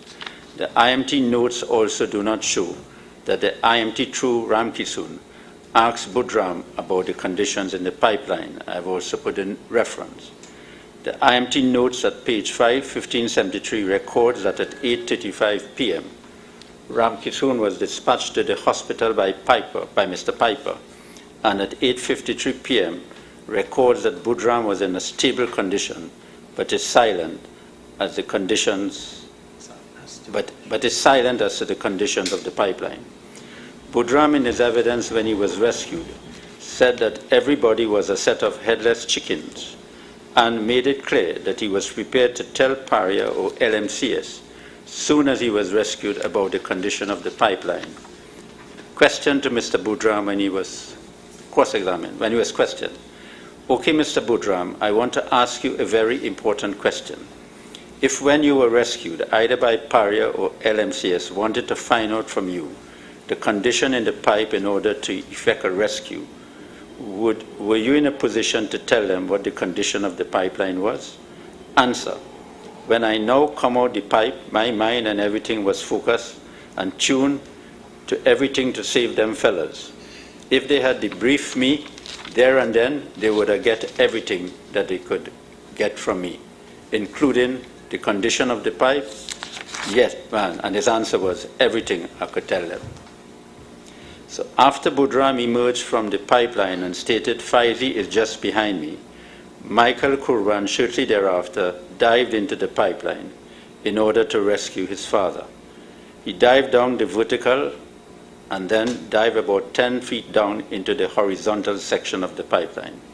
He had to return because he wanted a longer umbilical, and he was prevented thereafter from going back into the pipeline. Mr. Piper knew since about 7:15 p.m. on Friday that there were competent LMCS divers willing to go into the pipeline to do a rescue, but stopped diving at 6:25 p.m. and notified the Coast Guard to stop diving at about 7 p.m. and refused to change those instructions. PARIA did not act urgently to obtain information from the diving companies when they arrived, and instead they were told to await further instruction, and I would itemize that later. PARIA continued to await a rescue from the Coast Guard up until 1 a.m. on Saturday, even though the IMT knew since around 8 p.m. that the Coast Guard was not equipped, nor did they have the training and competence to dive into the pipeline. Mr. Piper's explanation for stopping the diving into the pipeline at 6:25 p.m. was that he had to assess the conditions in the pipe. He said that he did not want to act instinctively or emotionally. I've put a reference. The IMT had a duty to explore all possible ways to rescue the men in upholding its first principle of the ICS, which was to safeguard human lives, and it had to act to uphold that principle of PARIA's safety first system. Mr. Y's description of the performance of the IMT after much consideration was excellent. The question arises, is this opinion supported by the evidence? Pausing there for a moment, you say that the IMT had a duty to explore all possible ways to rescue the men in upholding the first principle of the ICS, which is to safeguard human lives. Do you mean by that a legal duty or a moral one? Well, I respectfully submit that it was a legal duty, and I say that for this reason. From my submissions this morning, I have shown that there was a duty of care to be exercised by PARIA having regard to the inherently dangerous work, quite apart from the permit to work. I have shown this morning in my submissions that both PARIA and LMCS ought to have detected the delta P hazard from all the documents before the works were done. That caused no emergency response plan to have been, with the delta P hazard being approved. So PARIA shared that responsibility. It's a joint, that failure was a joint failure. So I get the duty at that stage. Right. Yes. So if as a result of that failure, an accident occurred, which occurred because of the failure to identify that hazard, and there was no emergency response plan in place, my submission is that in law there's a continuing duty in the circumstances for PARIA to take whatever steps that is reasonably necessary to rescue the men. So in terms of a legal duty, we would have to find that there was a duty of care at the outset, and you say there then that duty of care continues up until and including attempt at least at a rescue. Attempt. Right. I'm sorry, I think that is the word I should use. Attempt to So rescue. If we were not to find that there was a duty, that PARIA had a duty of care at the outset, that was all LMCS, there's therefore no continuing duty. Well, I would submit that based on the permit to work rules, quite apart from the common law duty, Right. based on the permit to work rules, there were joint breaches by LMCS of that duty when the emergency response plan did not identify a delta P hazard. Yeah, but in legal, I just want to understand what your submission is in legal terms. You're suggesting that PARIA had a duty of care to at the outset, right? And it follows from that you're saying there was a continuing duty of care that extended to the point of attempting a rescue. And I understand what you're submitting is that they failed in both of those, right? And I understand what you're saying. But what I'm asking you, I suppose, is that if we were to find that there was no duty of care breach on the part of PARIA to start with, would there be a duty of care, continuing duty of care? There's nothing to continue from, is there? The duty of care. Well, if the tribunal finds that as a matter of law there was no duty of care from the beginning, or no breach of it. yeah, breach, then I mean, I would think that if PARIA is a site authority and you have a situation where men are sucked into a pipeline, and as a site authority where there's a risk of men dying, that and this is in the compound of PARIA. This is not outside there in the open. No, it's on their land, I appreciate it. It's on their land. And LMCS could not have acted on their own to do this rescue. This is not a case where LMC is saying that you should send somebody in to do this rescue. LMCS was saying, this is not sending anyone to do this rescue. This was people offering to risk their lives to do this rescue. And it would seem to me, Mr. Chairman and Commissioner Wilson, it would seem to me that the law would be impotent if in a situation like this, there would not be a duty of care in those circumstances to say that PARIA had a duty, because in this case, in the facts of this matter, what has happened is that PARIA took the responsibility that is LMCS responsibility. They had to come up with a plan. They had to do it, but PARIA took the position. And the facts are that they didn't even consult them. They didn't even talk to them to find out what is the plan. They didn't get an expert to assess this plan, to see whether it could be done. And this is not a case where oil was escaping. This is a case where men were in a pipeline. And it is that context I say that even if it is not a continuing duty, or even if it is found that there was no duty of care from the beginning, at the time when the incident occurred, and it's on PARIA's property, in the circumstances of this contract, there was an implied duty of care. But a continuing one, not a separate duty of care that arises only to rescue. Well, if it is that there is not an initial duty of care, and the tribunal find that as a matter of law, it cannot find that.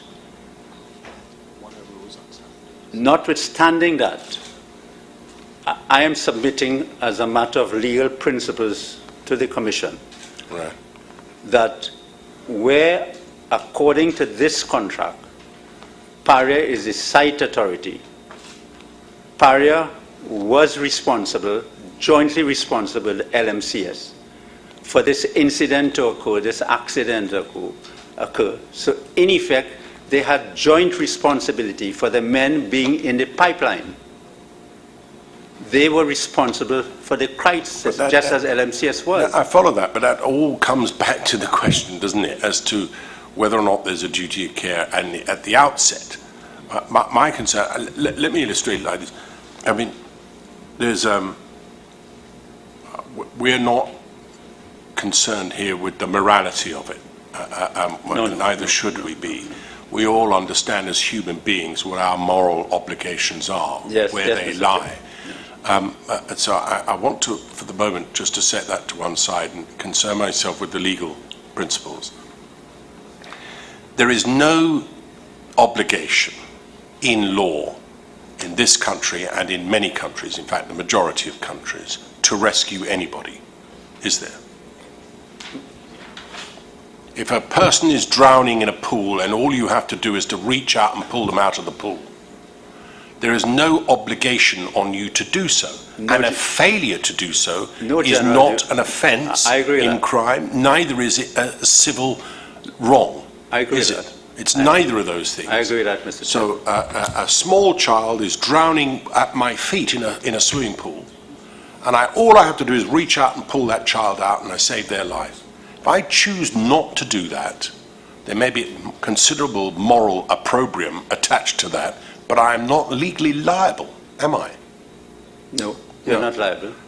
There are countries which make that a liability, but not in this jurisdiction, or in the vast majority of common law jurisdictions. So, if that is the position, that there is no legal obligation to effect a rescue, why does that not apply to PARIA's efforts, such as they were, with respect, and my duty is to advise the Commission as best I can. Yes.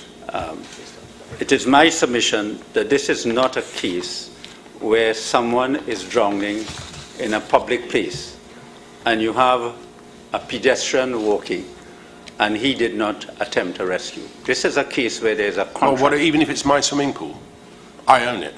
It's on my land. Well, it's a child who came round to visit yes, my friends. But, Mr. Chairman, this is a case in which there's a contract. Right. There's a contract. And there's a contract for PARIA to, part of the contract, to ensure an emergency response plan was put in place. That plan, that duty, was not performed by both LMCS and PARIA. So is it a breach of contract then that they failed to effect a rescue? Well, it's because of the breach of the contract and what happened, the accident occurred. The duty has arisen as to whether they have a duty of care to do anything. Right. So one can have an express contractual duty or an implied contractual duty, and therefore the question is, this is a case in which you have PARIA in charge of the compound. PARIA could prevent persons trying to save the lives of these people. PARIA exercised that right, and therefore if it is shown that it was grossly reckless or negligent for PARIA to do that, then in my respectful submission, they had a duty, because this is saving lives, this is not any other thing. Do you have any authority for that proposition? Well, I don't have it with me, but I can supply it to the tribunal to make an argument. I would certainly like to see such an authority, because it's something which has obviously exercised me as to legal principles, what obligation there was on PARIA. We all know there's a moral one, and, but I have to obviously consider beyond agree. that morality. I agree with you, Chairman. I agree with you that one has to look and see what are the principles of law, if they can apply, and I will certainly assist the Commission as best I can. Well, I'd be grateful for any assistance, and I welcome anybody else making any submission, hopefully in writing rather than anything else, with any authority that deals with it. And I look in particular to Mr. Peterson and Mr. Mutu about that. If there are submissions in that respect, I would like to see what law there is to support such a proposition, because I'm troubled by it. Much obliged, Chairman. Thank you very much. So it is in that context I submitted that if PARIA wanted to get information about the conditions in the pipeline to decide whether to authorize a rescue from within the pipeline, PARIA could have gotten that information from Budram and from Michael Kurban. Further, the IMT's handwritten note contained an entry at 2:02 a.m. on Saturday, 26th of February, stating no signs of oil. Further, all of the commercial equipment needed for the rescue dive were available to LMCS divers by 7:14 p.m. on Friday. Sitaram's evidence to the Commission is that LMCS had all the necessary equipment for the rescue when the vessel Waterworld arrived at 7:14 p.m. Catherine Balkisoon at paragraph 16 of her witness statement said that between 6 p.m. and 6:30 p.m., Andrew Farrer, LMCS dive supervisor, told her that LMCS divers and their diving equipment, scuba tanks, were coming from Carenage and they wanted an escort. This means that a dive plan was being formulated. Balkisoon also said that she communicated LMCS diving plans to the IMT. Balkisoon agreed that she was not merely a conduit for the IMT, and at paragraph 9 of her witness statement, she said she had to provide on-site logistical and technical assistance and support the search and rescue efforts. Balkisoon was asked whether Andrew Farrer had spoken to her about a rescue plan that LMCS had devised to go into the pipeline, and Balkisoon responded saying that Farrer told her that LMCS had divers and commercial equipment and were willing to do a dive and rescue. Balkithun said that she spoke to Colin Piper about it, and Piper's response was to stand down, and I've put a reference. Yeah. Balkithun in questioning said that Farah asked her more than once about a rescue and that her response was the same. Both Catherine Balkithun and Mustaq Mohammed stated in their cross-examination that it was not possible to have an emergency plan to rescue someone after a Delta P event. I submit that this cannot be correct. Yes. Balkithun said that the IMT did not have a written plan to deal with the Delta P, so that when the IMT met on the 25th of February, it was now devising a plan. Mustaq and Balkithun views are important because it means, particularly with Balkithun, that they were unlikely to be convinced about effecting or attempting a rescue of the divers from within the pipeline. Balkithun admitted in cross-examination that she saw people diving and she considered that it was her role to assist the IMT to try and see whether there would be willing divers to effect a rescue. She said she passed that information to Mr. Piper around 7 p.m. Thank you. I see there's a little bit to go. Is it worth taking a 5-minute break now? Yes, yes. Just to yes. stretch our legs? Much Should we do obliged. that? Much Thank you obliged. very much. 5 minutes, please. Yes.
Can I, just returning to my concern about the duty of care point,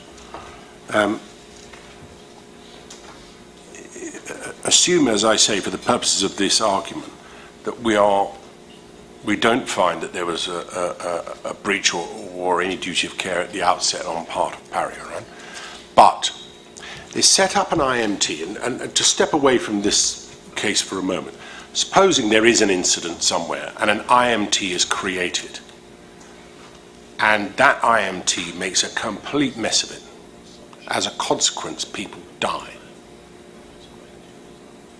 Would they be taking on a liability by creating the IMT and then messing it up?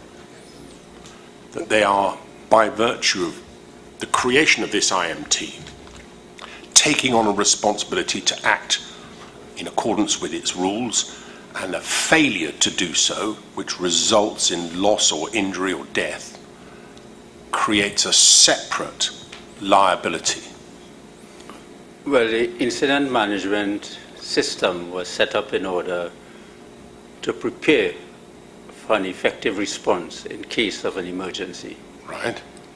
And if it is that they fail in that duty... Is it a duty? Well, I would think that it's a duty, because one has to also appreciate there's something occupiers liability. Yes. So therefore, I think it's a recognition of the duty of being in the position of an occupier at common law. So that let's say they're not the occupiers. There's an IMT set up after a terrible tragedy takes place. An IMT is created, bringing together a number of specialists, whatever it is, it's created. And that IMT makes a complete mess of it. And as a result, people are injured and or die. Are they taking on a liability by virtue of the creation of this IMT?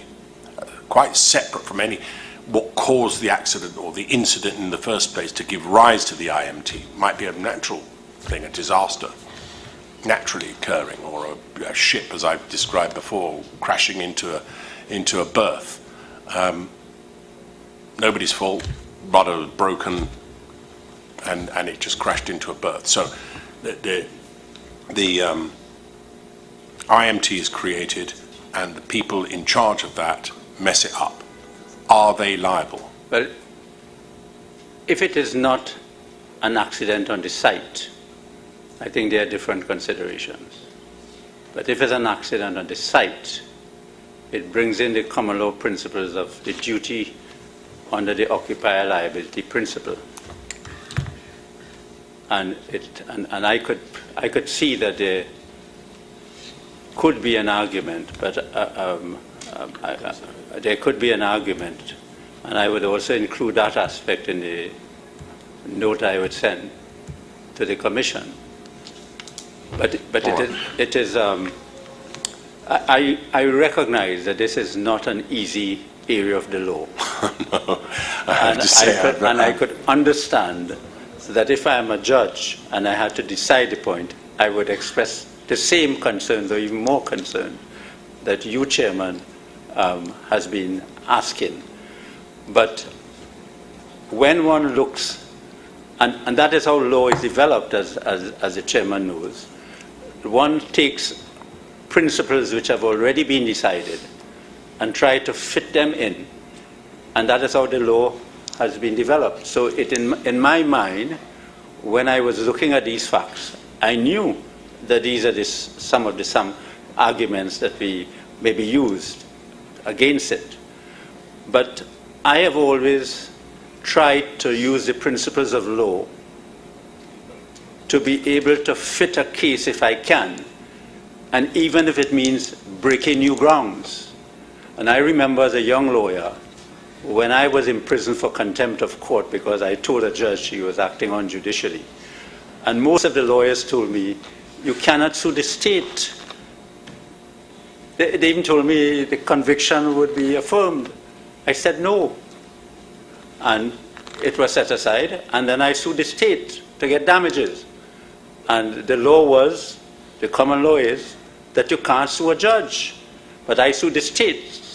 So we told the courts, the upper courts, that I'm not going against the judge, I'm going against the state, the judicial arm of the state. And now that case is authority in the Commonwealth. So I know the principles of law probably are not yet molded, but I would like to take a shot at it because I believe that for the future, if you have an employer having works done on its premises and men are in a life-threatening situation, the employer must have a duty of care if it knows that if it does not act, the men can die. And this I don't think there's a difficulty about that. I think it's the extension of that as to whether there is a duty to rescue. That is what I think is troubling me more than anything else. I mean, a duty of care, yes. Duty of care that might continue into a rescue, yes, well, arguably, but of its own bat, as it were, that there is a duty to rescue. Well, if there is a duty to take reasonable steps to safeguard health, there could be there's a greater duty to take reasonable steps to prevent that. All right. Well, let's not. Let's look at the finer details of the law, perhaps separately from your submissions generally. But I mention it now because you raised it during the course of your submissions, and I am anxious to give everybody an opportunity to be able to make any submissions that they wish to on that issue. Particularly PARIA, obviously. Yes. I'll make a ruling about it afterwards, but let's hear your submissions. Yes. So I go to that Mr. Piper knew since about 7:15 p.m. that there were competent LMCS divers willing to go into the pipeline and that there was commercial equipment available for rescue. Mr. Piper said that at some time during Friday evening, he knew that LMCS had equipment, commercial air supply equipment, experienced divers, and had divers willing to go into the pipeline, and yet took the position that it was not safe for them to go into the pipeline. In PARIA's timeline, it is recorded at 6:55 p.m. the divers' diving equipment arrived at site. Mr. Piper said that even earlier at 6:25 p.m. that it was not safe for divers to go into the pipeline, after Visham Harichan told him that LMCS divers were diving into the pipeline. Alvin Sitaram in his evidence confirmed that Subsea Global Solutions Limited had on board the Waterworld all the commercial diving equipment and lighting that was necessary for a rescue, and that the Coast Guard had inspected his equipment. He said that Waterworld had super lights, band masks, that is helmets, diving umbilicals, have high pressure, low pressure backup, air supply, umbilical lengths of 375 feet and 200 feet. Sitaram also confirmed to the chairman that while SGS divers were not available to dive because they had used up their maximum dive time in previous dives, that all the equipment was available for the divers to use for the rescue. Sitaram said that he was told that Ronald Ramuta had available divers who could have used the equipment to dive into the pipeline, and this was from about 7:15 p.m. on Friday evening. He also said that the Coast Guard was impressed with SGS equipment and confirmed to the chairman that there was nothing more than PARIA could have wanted or desired in order to effect the rescue over and above what he already had. PARIA's instructions were that no one was to be allowed to dive in the pipeline continued. I want to point out to the tribunal what PARIA did in asking diving companies, and when those diving companies were asked. Mitchell was contacted on Friday at 5:05 p.m. by Royal Seals and at 5:23 p.m. received confirmation that Mitchell's would be able to provide its services, and I've put a reference. The Mitchell's team arrived at around 8:40 p.m. with service air supply equipment and were told to remain on standby, and I've put a reference in the evidence. After 1 a.m. on Saturday, Royal Seas asked Mitchell's to view the video footage of an underwater camera, and Fitzroy King said Mitchell divers were too big to fit in that pipeline, and Mitchell were told to stand by at about 2:45 a.m. on Saturday. Mitchell divers were told to stand down, and they returned to Mitchell compound at about 3:10 a.m. So they were just not really used. Eastern divers. Eastern divers was contacted at 11:40 p.m. on Friday, and at 12:30 a.m. some of its members arrived at berth 6, with the full team being assembled at the compound by 1:25 a.m. on Saturday, and was briefed by the incident commander.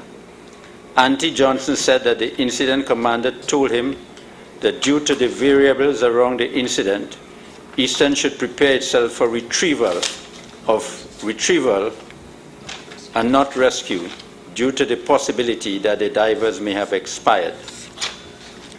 After its assessment on the site, Andy Johnson told the incident commander that his team would not be able to make an entry to perform the rescue operations, as approximately 120 feet of the 1,200 feet pipeline was filled with water based on what was seen on the video footage. Eastern remained on standby by offsite for the next 12 hours from 5 a.m. Hull support. Hull was contacted at about 4:30 p.m. but was unable to mobilize a crew.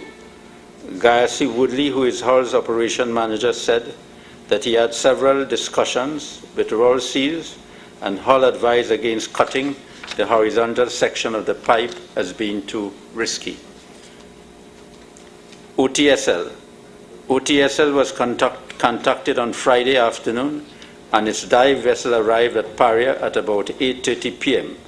and remained on standby until 5:30 a.m. on Saturday, and was not called upon by PARIA. HHSL and the cameras. HHSL was only contacted at about 10:50 p.m. on Friday by Michael Way. A pushrod camera with operating crew arrived from Atlantic LNG at 9 p.m., but that camera was not inserted until midnight. Colin Piper said that the pushrod camera actually came at 11 p.m. Then I have submitted that PARIA did not get advice from Royal Seas and Fontes, persons they contacted in order to consider LMCS rescue plans. PARIA had available to it Royal Seals and Krishna Fontes, who are experts in diving, to request either or both of them to have discussions with LMCS divers to consider their rescue plans, so that PARIA and the IMT could have made a decision on whether to reconsider its decision to prevent LMCS divers from diving into the pipeline. Also, PARIA could have attempted to contact the expert Mr. Zaid Khan in Incotec to give them advice as to whether there was a risk of another Delta P event after the pressure in the pipeline was stabilized. Such an expert could have also advised them about the risk of sending divers in the pipeline to rescue divers from the pipeline. And the chairman would recall that in questions to him, asked by you, Mr. Chairman, that if he had the information which PARIA had, would he have given an evidence? And would he have given an opinion? And would that evidence would be to effect the rescue, to attempt the rescue? PARIA used the diving companies on the evidence to support its unreasonable insistence on receiving conclusive video evidence of the inside of the pipeline. The evidence discloses that PARIA became preoccupied and distracted by the cameras and video and ignored the information of Budram and Michael Kurban. In any event, the video, when it was eventually received, confirmed that the line contained clear water, not oil, or not so much oil. so much so that the model number on the tank pushed by the crawler was clearly visible. Summarily, the evidence discloses that the IMT on Friday evening, we say as early as 7:15 p.m., when SGS came outside offshore, there was commercial equipment for rescue.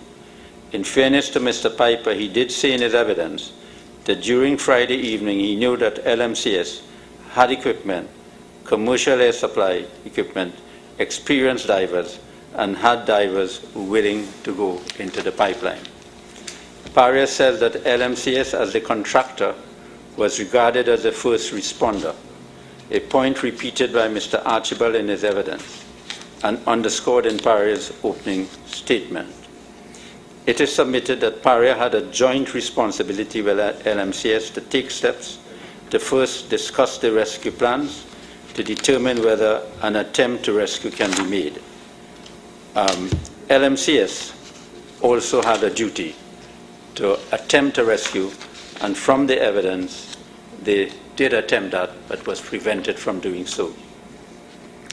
The next part, and I'm coming to the end, Mr. Chairman, the next part is that the fact that PARIA failed to identify a Delta P as a potential risk meant that no emergency plan was developed, and I want to put that in the context of the rules. At paragraph 4 of PARIA's HSE requirements for the contractor, all PARIA contractors must conduct suitable and sufficient risk assessment or job hazard analyses or job safety analyses for all activities and for all work permits. At paragraph 7.0 of the same document, PARIA requires all contractors to have emergency response plan for fire, gaseous emissions, spills, and any other credible scenarios. Moreover, at lines 2 to 4 of 7, this ERP will be reviewed by PARIA's HSSE personnel for adequacy prior to the commencement of any work. So one sees from PARIA's rules, Mr. Way's confirmation at paragraph 76 of his witness statement that PARIA's maintenance department reviewed and accepted LMC documents, included its risk assessment, means that the risk identified by LMCS, which did not include a Delta P hazard, were accepted by PARIA. This means that PARIA wrongly did not regard Delta P as a credible risk. It also means that since PARIA did not regard Delta P as a potential risk, PARIA did not have any emergency plans to deal with the situation. Accordingly, when the situation occurred, neither PARIA nor LMC recognized the root cause of Delta P, and because neither identified Delta P as a potential risk, neither had an emergency response plan to rescue the divers. Certainly, Mr. Khan's view is that Delta P was a credible risk, and it is said that since both PARIA and LMC failed to identify as a risk, no steps were taken to eliminate this hazard were implemented. OSHA agreed with the Commission. OSHA agreed with Mr. Khan's opinion, and at paragraph 5.3 and 5.4 of OSHA's preliminary report, it said that neither PARIA nor LMCS emergency plan captured emergency scenarios in relation to LMCS. This was a scenario specific to the job, and for PARIA, scenarios based on a risk assessment. It follows, therefore, contrary to Mr. White's evidence, Delta P was both a credible scenario required to be documented in an emergency rescue plan approved by PARIA and should have been included by LMCS in its emergency plan following a suitable and sufficient risk assessment. PARIA's failure to insist on this inclusion of a Delta P as a credible scenario, which should have been part of LMC's emergency response plan, meant that PARIA's HSSE personnel did not carry out a proper or adequate review of LMCS documents. And then I come to the treatment of the family. The families of Rishi Nagesa, Yusuf Henry, and Faisal Kurban were in the car park outside PARIA's compound from Friday, 25th February to Sunday, 27 February, seeking information on the rescue efforts. Both the families of Rishi and Faisal indicated that they were informed of the decision to transition to recovery on the news on the evening of Sunday, the 27th of February 2022. The evidence of LMCS is that they had difficulty in contacting Rishi and Yusuf families, but they gave the contact details which they had to PARIA.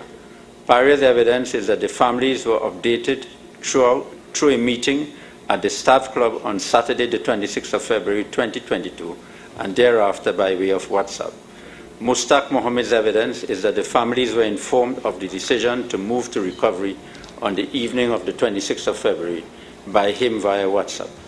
In cross-examination, Mr. Mustaq Mohammed stated that arrangements were made to accommodate the families on Saturday afternoon, that is 24 hours after the incident.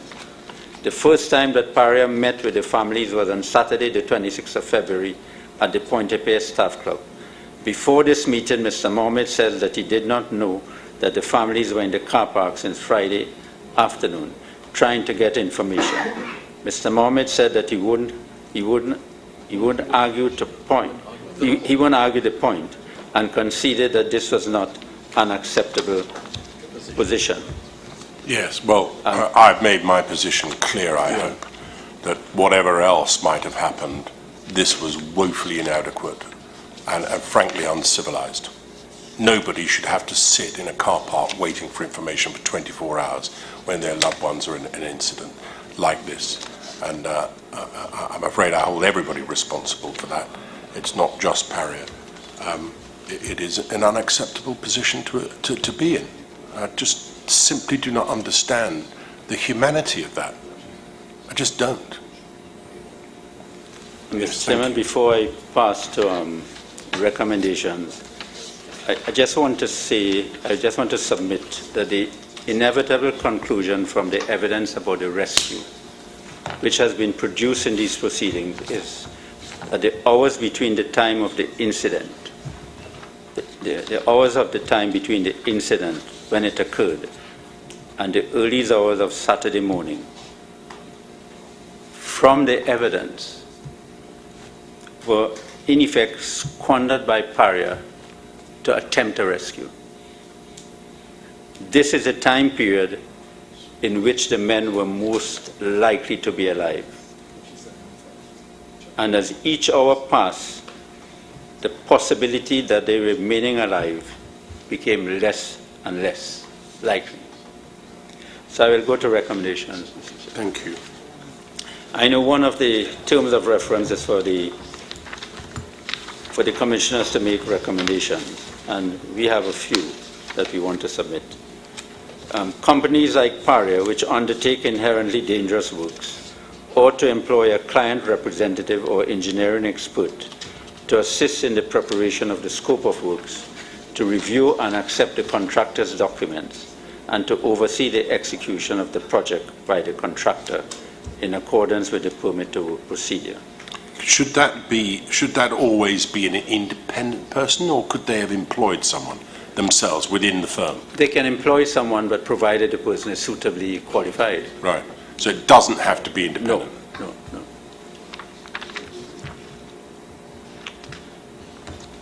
Next one, persons performing the roles and responsibilities set out in the permit to work procedure ought to have dedicated training and qualifications to enable them to perform the functions in those roles in accordance with the permit to work procedure. Now, we have seen in the evidence in this inquiry that has not been the position. The client representative or engineering expert should be empowered to coordinate the various aspects of the project under supervision of the general manager to ensure that the company's objectives to create a safe system at work is achieved. The permit to work form ought to be clear and unambiguous, and the responses ought to be clear and unambiguous. It ought to be redone and fit for the purpose. I mean, your position is that it's not fit for purpose at the moment. Yeah. The way in which it's set out on a single page as it is, it needs... It's inadequate. Yes, it insufficient. needs to be fuller, Fuller. with a little more space to put the necessary In order to entries. put in, yeah. Yes. The permit to work form ought to be clear in prioritizing the task, including sequence of the task, and it ought to be contractually underpinned. Work instruction should be clear and unambiguous and required to be co-signed by the applicant and the contractor. Consideration ought to be given to amending the permit to work procedure so that a permit to work would be issued for specific tasks which are inherently so dangerous that they should be given special treatment. This permit to work would only be issued after the issuer is satisfied that the toolbox meeting was convened in relation to this task and the risks were discussed and the control measures understood and agreed. There should be clearer guidelines in the permit to work as to the meanings of periodically and continually. Yes. In this case, it was the duty of the applicant to continually monitor. However, he did not arrive on the site until 2 p.m. on the 25th of February. Therefore, there was no monitoring by him at all prior to that time. Every risk assessment or job hazard analysis with respect to any project dealing with subsea works ought to address what we regard as an obvious risk of delta P. When you say subsea works, you mean, do you buy that in relation to pipes? Pipes, yes.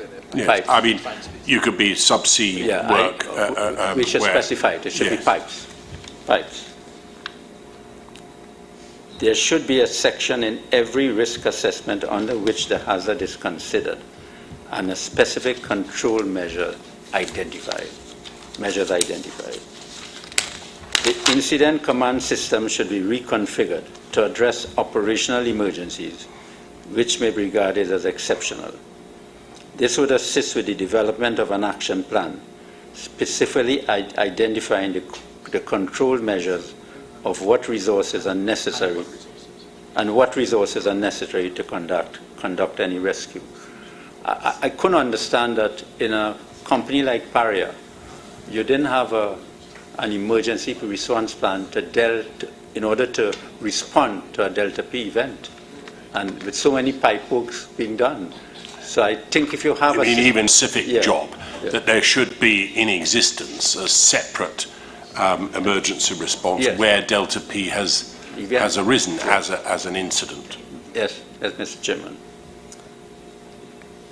Under the incident command system, there should be more regular training and drilling, and the ICS respectively audited, and should be periodically audited. Yes. It should be periodically audited. Consideration should be given to the establishment of a rotating incident commander, so that depending on the nature of the emergency, the most suitable, trained, qualified, and experienced incident commander would be automatically appointed. Yes. High-risk activities should be scheduled only on those dates and time when the key members of the incident command team are on site. On this day in question, for some reason from the evidence, all the important persons seems to be away from the site. I don't know what was happening. I think it was pointed out to me by Mr. Peterson. This was carnival time. Oh, it's carnival. Sorry. But there was no carnival on that. Yes, there was a taste of carnival. There was a Yes, there was an event. a Those scale of us on- who party, there was a scale a on- taste is as good as the whole meal. I'm going to take Mr. Peterson's word about that. I would also take his word for that. But he's the authority. But I mean, it's a fair point to make, though, isn't Yeah, it? That, yeah. that really, should you be carrying out works of this kind when people are away, for whatever reason? And then the next one, the protocols for the establishment, training, and drilling of the ICT should be accessible to regulators and periodically updated and tested. It should be supported by an active communication team, which will ensure, without the need for direction by the incident commander, that victims' families can be accommodated, supported, and communicated with on a timely basis.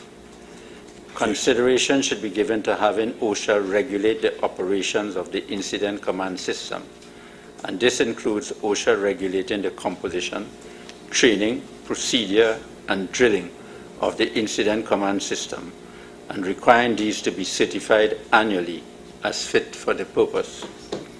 There are no compulsory diving standards in Trinidad and Tobago.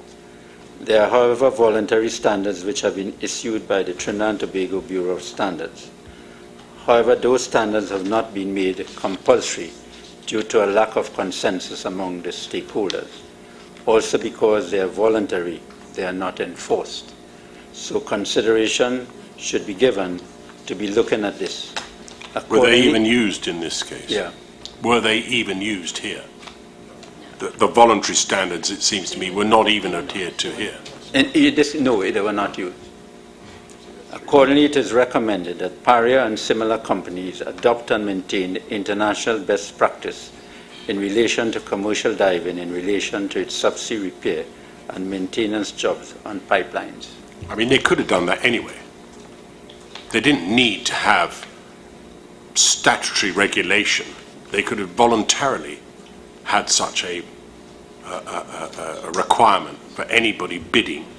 We've seen the voluminous documents that they've created, but they could have required, could they, that the company should have at least the voluntary standards imposed by the Trinidad and Tobago Bureau of Standards. But they didn't. They didn't. And then the Trinidad and Tobago Bureau be invited to prepare, implement, following stakeholder consultation, a compulsory standard regulating the commercial diving industry in Trinidad and Tobago. OSHA implement regulations so that international best practice can be implemented in relation to the health and safety on the subsea worksite. I mean, OSHA could do that at the wave of a wand, couldn't they?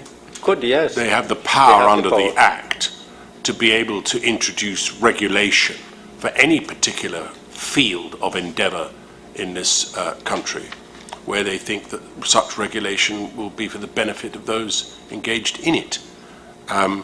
They've been in existence for 18 years, have they not?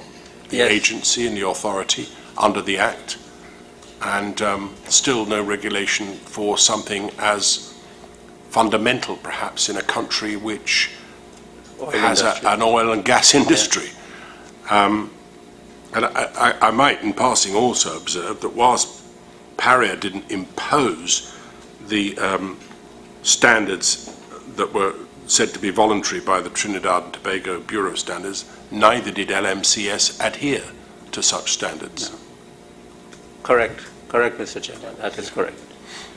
In pipelines less than 48 inches in diameter, that consideration be given to augment existing pipelines and for all new pipelines to be configured to permit, particularly at the elbows, an additional installation or design to permit divers to be able to turn around. The Accreditation Council of Trinidad and Tobago be appointed an accreditation agency for commercial diving in Trinidad and Tobago for amending the Accreditation Council of Trinidad and Tobago Act, Chapter 3906. This is creating a sort of teaching environment. For commercial diving in Trinidad and Tobago, and that there should be some accreditation, more formalised accreditation. Formalising, yeah. All right. And then I come to OSHA's powers to prosecute under the OSHA Act. All right. Having regard to OSHA's preliminary report, which suggests that both PARIA and LMCS may be guilty of various offences under the OSHA Act, the Commissioners may consider, based on the evidence, to recommend proceedings by OSHA. Section 91(2) of the OSHA Act permits OSHA, following an accident in an industrial establishment, and where it appears from the Commission's report that the OSHA Act was not complied with, to bring summary proceedings against a person liable to be proceeded against in respect of such non-compliance, and those proceedings are required to be commenced within 6 months after the making of the report. The OSHA Act imposes duties on employers, occupiers, employees, manufacturers, and suppliers of goods. Some of these duties are owed not only to persons working at the industrial establishment, but also to visitors and persons who might be affected by the activities carried out at the industrial establishment. Can I just pause in there for a minute? The Act itself requires the agency created under OSHA to act if they see it appropriate to bring a prosecution within the 6-month period. Yes. In the magistrate's court. Yeah. And that applies to individuals, does it, as opposed to companies, or both? Yeah, it applies to employers, which could be a company or an individual. Where it says to bring summary proceedings against the person liable. Do you mean by that the company, and or the individual if it's, if I've employed someone and it's caused? So it must be the employer. Right. So when you say the person, you mean the employer? Yes. Right, thank you. I'll change that. So, just a moment. And that gives it, well, certainly in magistrates' court proceedings have to be brought within 6 months.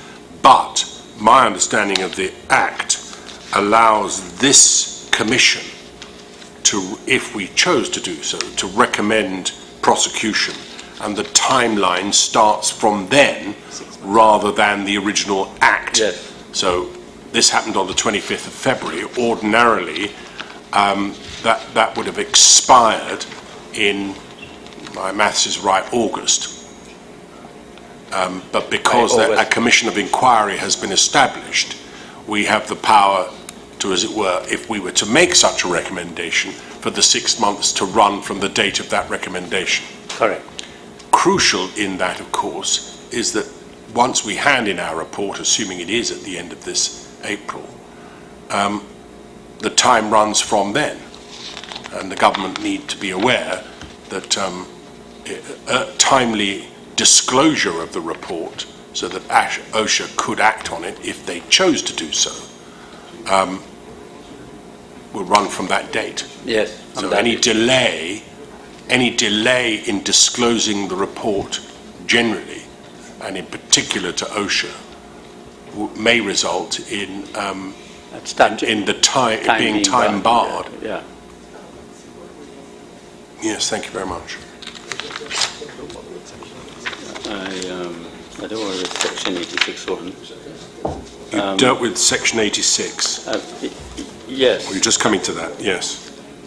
Just coming to section 86 of the Act. Yes, section 86.1 of the OSHA Act states as follows: subject to subsection 2, where a person dies, is critically injured, or develops an occupational disease in consequence of an employer, occupier, or owner having contravened this Act, the employer, occupier, or owner shall, without prejudice to any other liability or right of action arising out of the death or critical injury or disease, be liable to a fine of $100,000 or an amount equivalent to 3 years' pay of that person, whichever is greater, and the whole or part of the fine may be applied for the benefit of the victim or his estate, or otherwise as the court may determine.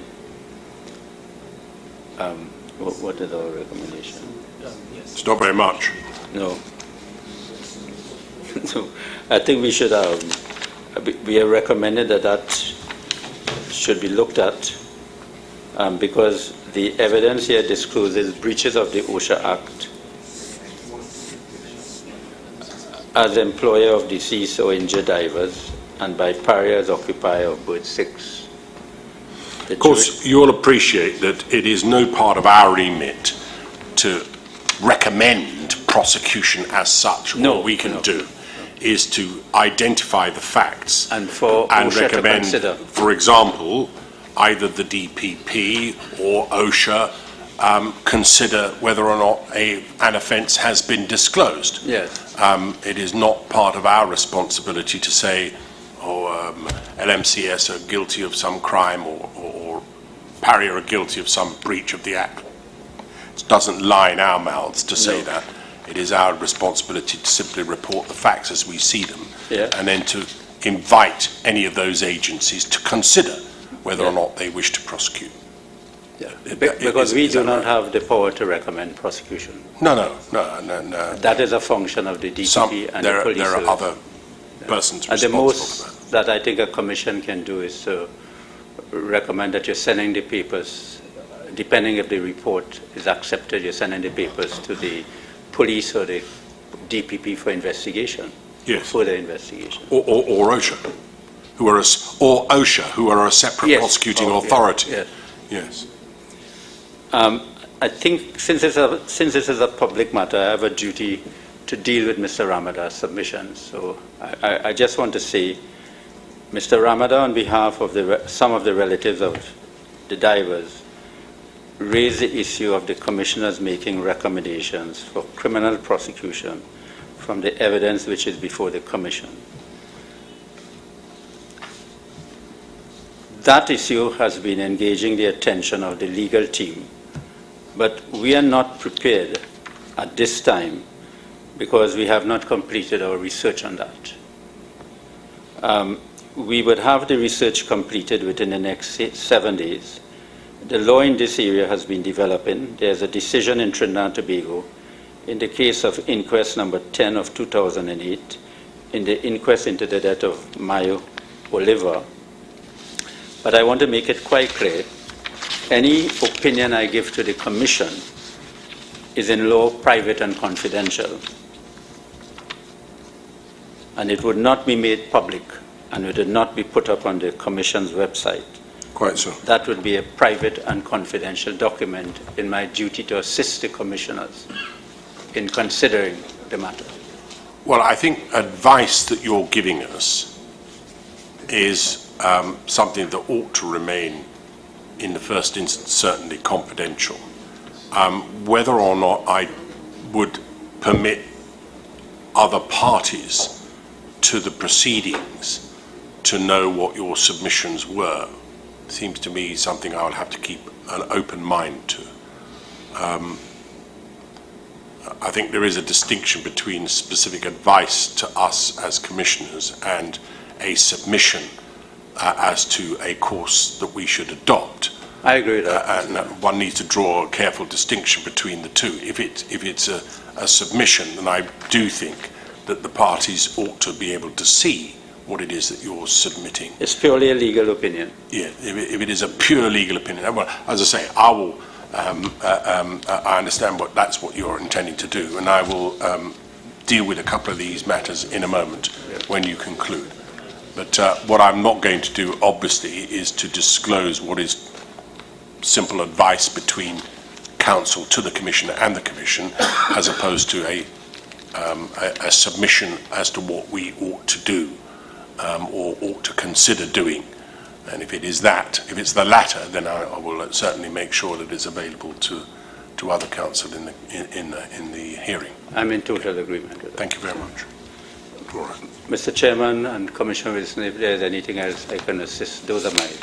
No, thank you very much indeed. I'm very much obliged to you. Mr. Chairman, if I could just add by way of the last point as to the law. Yes. I think if my learned friend assists the Commission on the law in a particular area that touch on concern and applies to the evidence in the case, I think we are entitled to see it. And because we may agree with my friend on the law, but with respect, I know that we are not entitled to, if my friend would advise you that as a chairman of a commission, you can impose your own procedural rules, for example. We're not privy to that kind, we're not entitled to disclosure of that kind of thing. But if it's on, for example, the law on a particular point with respect to the evidence, duty of care, all of those things, law on that, right. I think we ought to know what a tribunal is being... Well, you've heard what I've had to say about it, Mr. Peterson. I am not going to shut anybody out from what might be a submission. And certainly I would regard any submission made in writing by any party as being disclosable to others. I think it's quite a different matter if, on a more complicated area of law, we are to receive some advice from our counsel to this commission. That would not ordinarily be disclosable. But I will take it on advisement. You have understood from the outset of this inquiry, I have been as open and as public about every aspect of it that I can be. As has already been pointed out, there is not I don't think there's a single document that has not been disclosed other than those which are obviously sensitive and redactions of people's addresses and telephone numbers. Otherwise, every single piece of paper that we've considered, you can consider, and indeed the public can consider. this is a public inquiry. Why shouldn't they? Aside from personal matters, embarrassment or features of that kind, as far as I'm concerned, have nothing to do with it. So the public have complete access to all of the material that we have. All right. Can I deal, first of all, with the two matters that have arisen during the course of my learned friends, the council's submissions? Reference was made to a response by Mr. Mushtaq Mohammed in an email to, in a letter, sorry, to OSHA, dated the 20th of July of last year. I think it right and appropriate to give him an opportunity to respond to that letter and the criticisms made of it, that it seems on its face to be inconsistent with other evidence that we've heard in the course of this inquiry. What I propose to do is to make a ruling that he be given until the 20th of January of this year to respond in writing to Ms. Sinanan, who sits behind me, so that we can consider it. I will have it over that weekend. I will then cause it to be published on the website for the 23rd of January of this year, and invite anybody who wants to respond to anything contained in it or make any submission at all in relation to it, including counsel for PARIA, to do so by the 30th of January. All right, so that gives us a window of a couple of weeks or so from now for Mr. Mushtaq Mohammed, if he chooses. I don't order him to do so. If he chooses to respond to it, he can, and any counsel will, from the 23rd of January, be able to access it on the website and be able to respond to it. All right, so Just by way of clarification, so I think Mr. Maraj dealt with a particular paragraph to that letter. yes, it's a letter dated that, Now I got the date already, so that's the right, 20th of July. In which there are a series of questions being posed by OSHA, 11 in all, and responses being given by Mr. Mushtaq Mohammed on behalf of PARIA Fuel. But the contention was with respect to a particular contention was question, with, and what's been identified is paragraphs 4 and 5 in 4 and particular. 5, right. But as I say, since none of this was formally asked of Mr. Mohammed,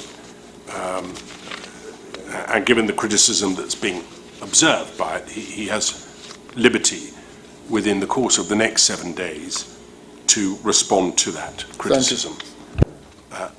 As I say, I don't order that he should, merely that he has the opportunity to do so, and it will be taken into account, all right? Now, that's the position with that. As to any submissions, I raised during the course of the arguments proffered by Mr. Maharaj on duty to rescue. Again, I do not order anyone to provide anything in relation to that at all. But if anybody does wish to make a submission about any duty to rescue that might arise either from an IMT or on the part of LMCS's responsibilities in having a rescue plan, any duty that might or might not arise, I will hear any, or not hear, I will receive any submissions on that by the 30th of this month. Right, so by the 30th of January, please, if anybody wants to. I don't order anyone to do so, merely that if they wish to do so, they can. But that's the cut-off, the 30th of January, please. Just by way of clarification on that, sir. Yes. The 30th, we reserve, because of the point I made yesterday at the opening of my closing, if the Commission gets to the stage where they wish issue letters to us, then we, I think it would be prudent for us to respond at that time. Well, it's a matter entirely for you. If you want us to consider any of those issues in advance, we will. Yes. You'll need to make that submission by the 30th of January. If you wish to hold your powder dry, should it be necessary to do so, if we issue salmon letters, then of course the purpose of issuing them is for you to be able to respond to it. And if there is contained in such a letter any duty which we raise as a prospect for you to consider, then of course you'll be able to deal with it then. When I check my powder stock, if I have enough to fire twice, sir, I may do it. All right. All right, thank you very much. So that deals with those matters. I'll make sure those rulings are put up on the website. Can I just say, as we draw to a close, Mr. Maharaj, a few comments, please. Both from me and Mr. Wilson. Certainly for me, on the 6th of July, I was asked by the President to chair this inquiry. Mr. Wilson some months before that. But today, just 6 months after being so instructed, we have concluded all the speeches. We have concluded all of the evidence. That would simply not have been possible without the considerable cooperation of everyone. My team, headed by Mr. Ramesh Maharaj, has been exemplary, working, I can tell you, tirelessly on the evidence to have it ready for these hearings. The backroom staff too, some of who sit here but working in the back, have played a significant role in ensuring the smooth running of this inquiry. Above all, Sarah Sinanan, and I don't spare her blushes, has been significant, frankly magnificent, in putting together this inquiry for us all. It simply would not have happened without her.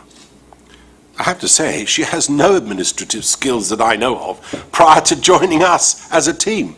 She's demonstrated an extraordinary ability to be able to find ways around all of the obstacles, some of which I've expressed previously, that have been placed in our path. I wish I could take her with me. She's been fantastic. But neither would it have been possible without all of your cooperation. Sitting here very late some days, much to the consternation and chuntering of some, but we've been able to achieve the timetable that we set, which was an ambitious one, but we have been able to do it, and it simply wouldn't have been possible without all of your cooperation. So I want to thank you all, and indeed thank you for your courtesy and assistance in us being able to reach the stage that we have now. I should like to say also something about the public. Thank you, all of you, for making me feel personally welcomed in this country and valued. All too often, I've been stopped in the street. People have come to me and said, "Can I have your photograph?"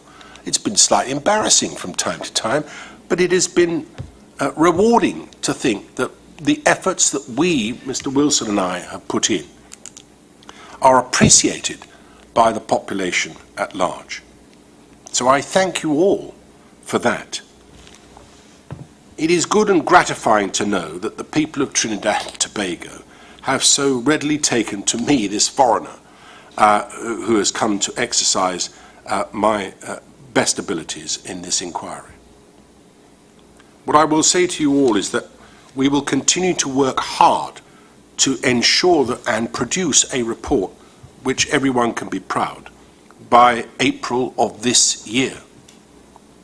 It will, of course, be a matter for government to determine when it is made available to the public. But I know that Minister Stuart Young is anxious to make this as available as soon as is possible. And I shall be doing all in my power to apply such pressure as I might be able to bring to bear, if that be necessary, to ensure that the public have a copy of this report as soon as it is possible to do. Whatever our ultimate findings, it will not have been driven by rumour, superstition, or emotion.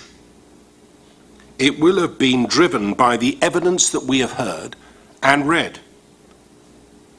We will not lose sight of the fact that Kazim Ali Jr., Rishi Nagasar, Youssef Henry and Faisal Kurban lost their lives, that Christopher Boudram continues to and remains scarred by the events that took place on the 25th of February of last year, that family, friends and those who are the loved ones of those who died remain scarred by the events of the 25th of February last year. You will have a report. It will be ready by April. Thank you all very much indeed, and I ask the Council to join me briefly in the witness room at the back of this courtroom. So thank you all very much indeed.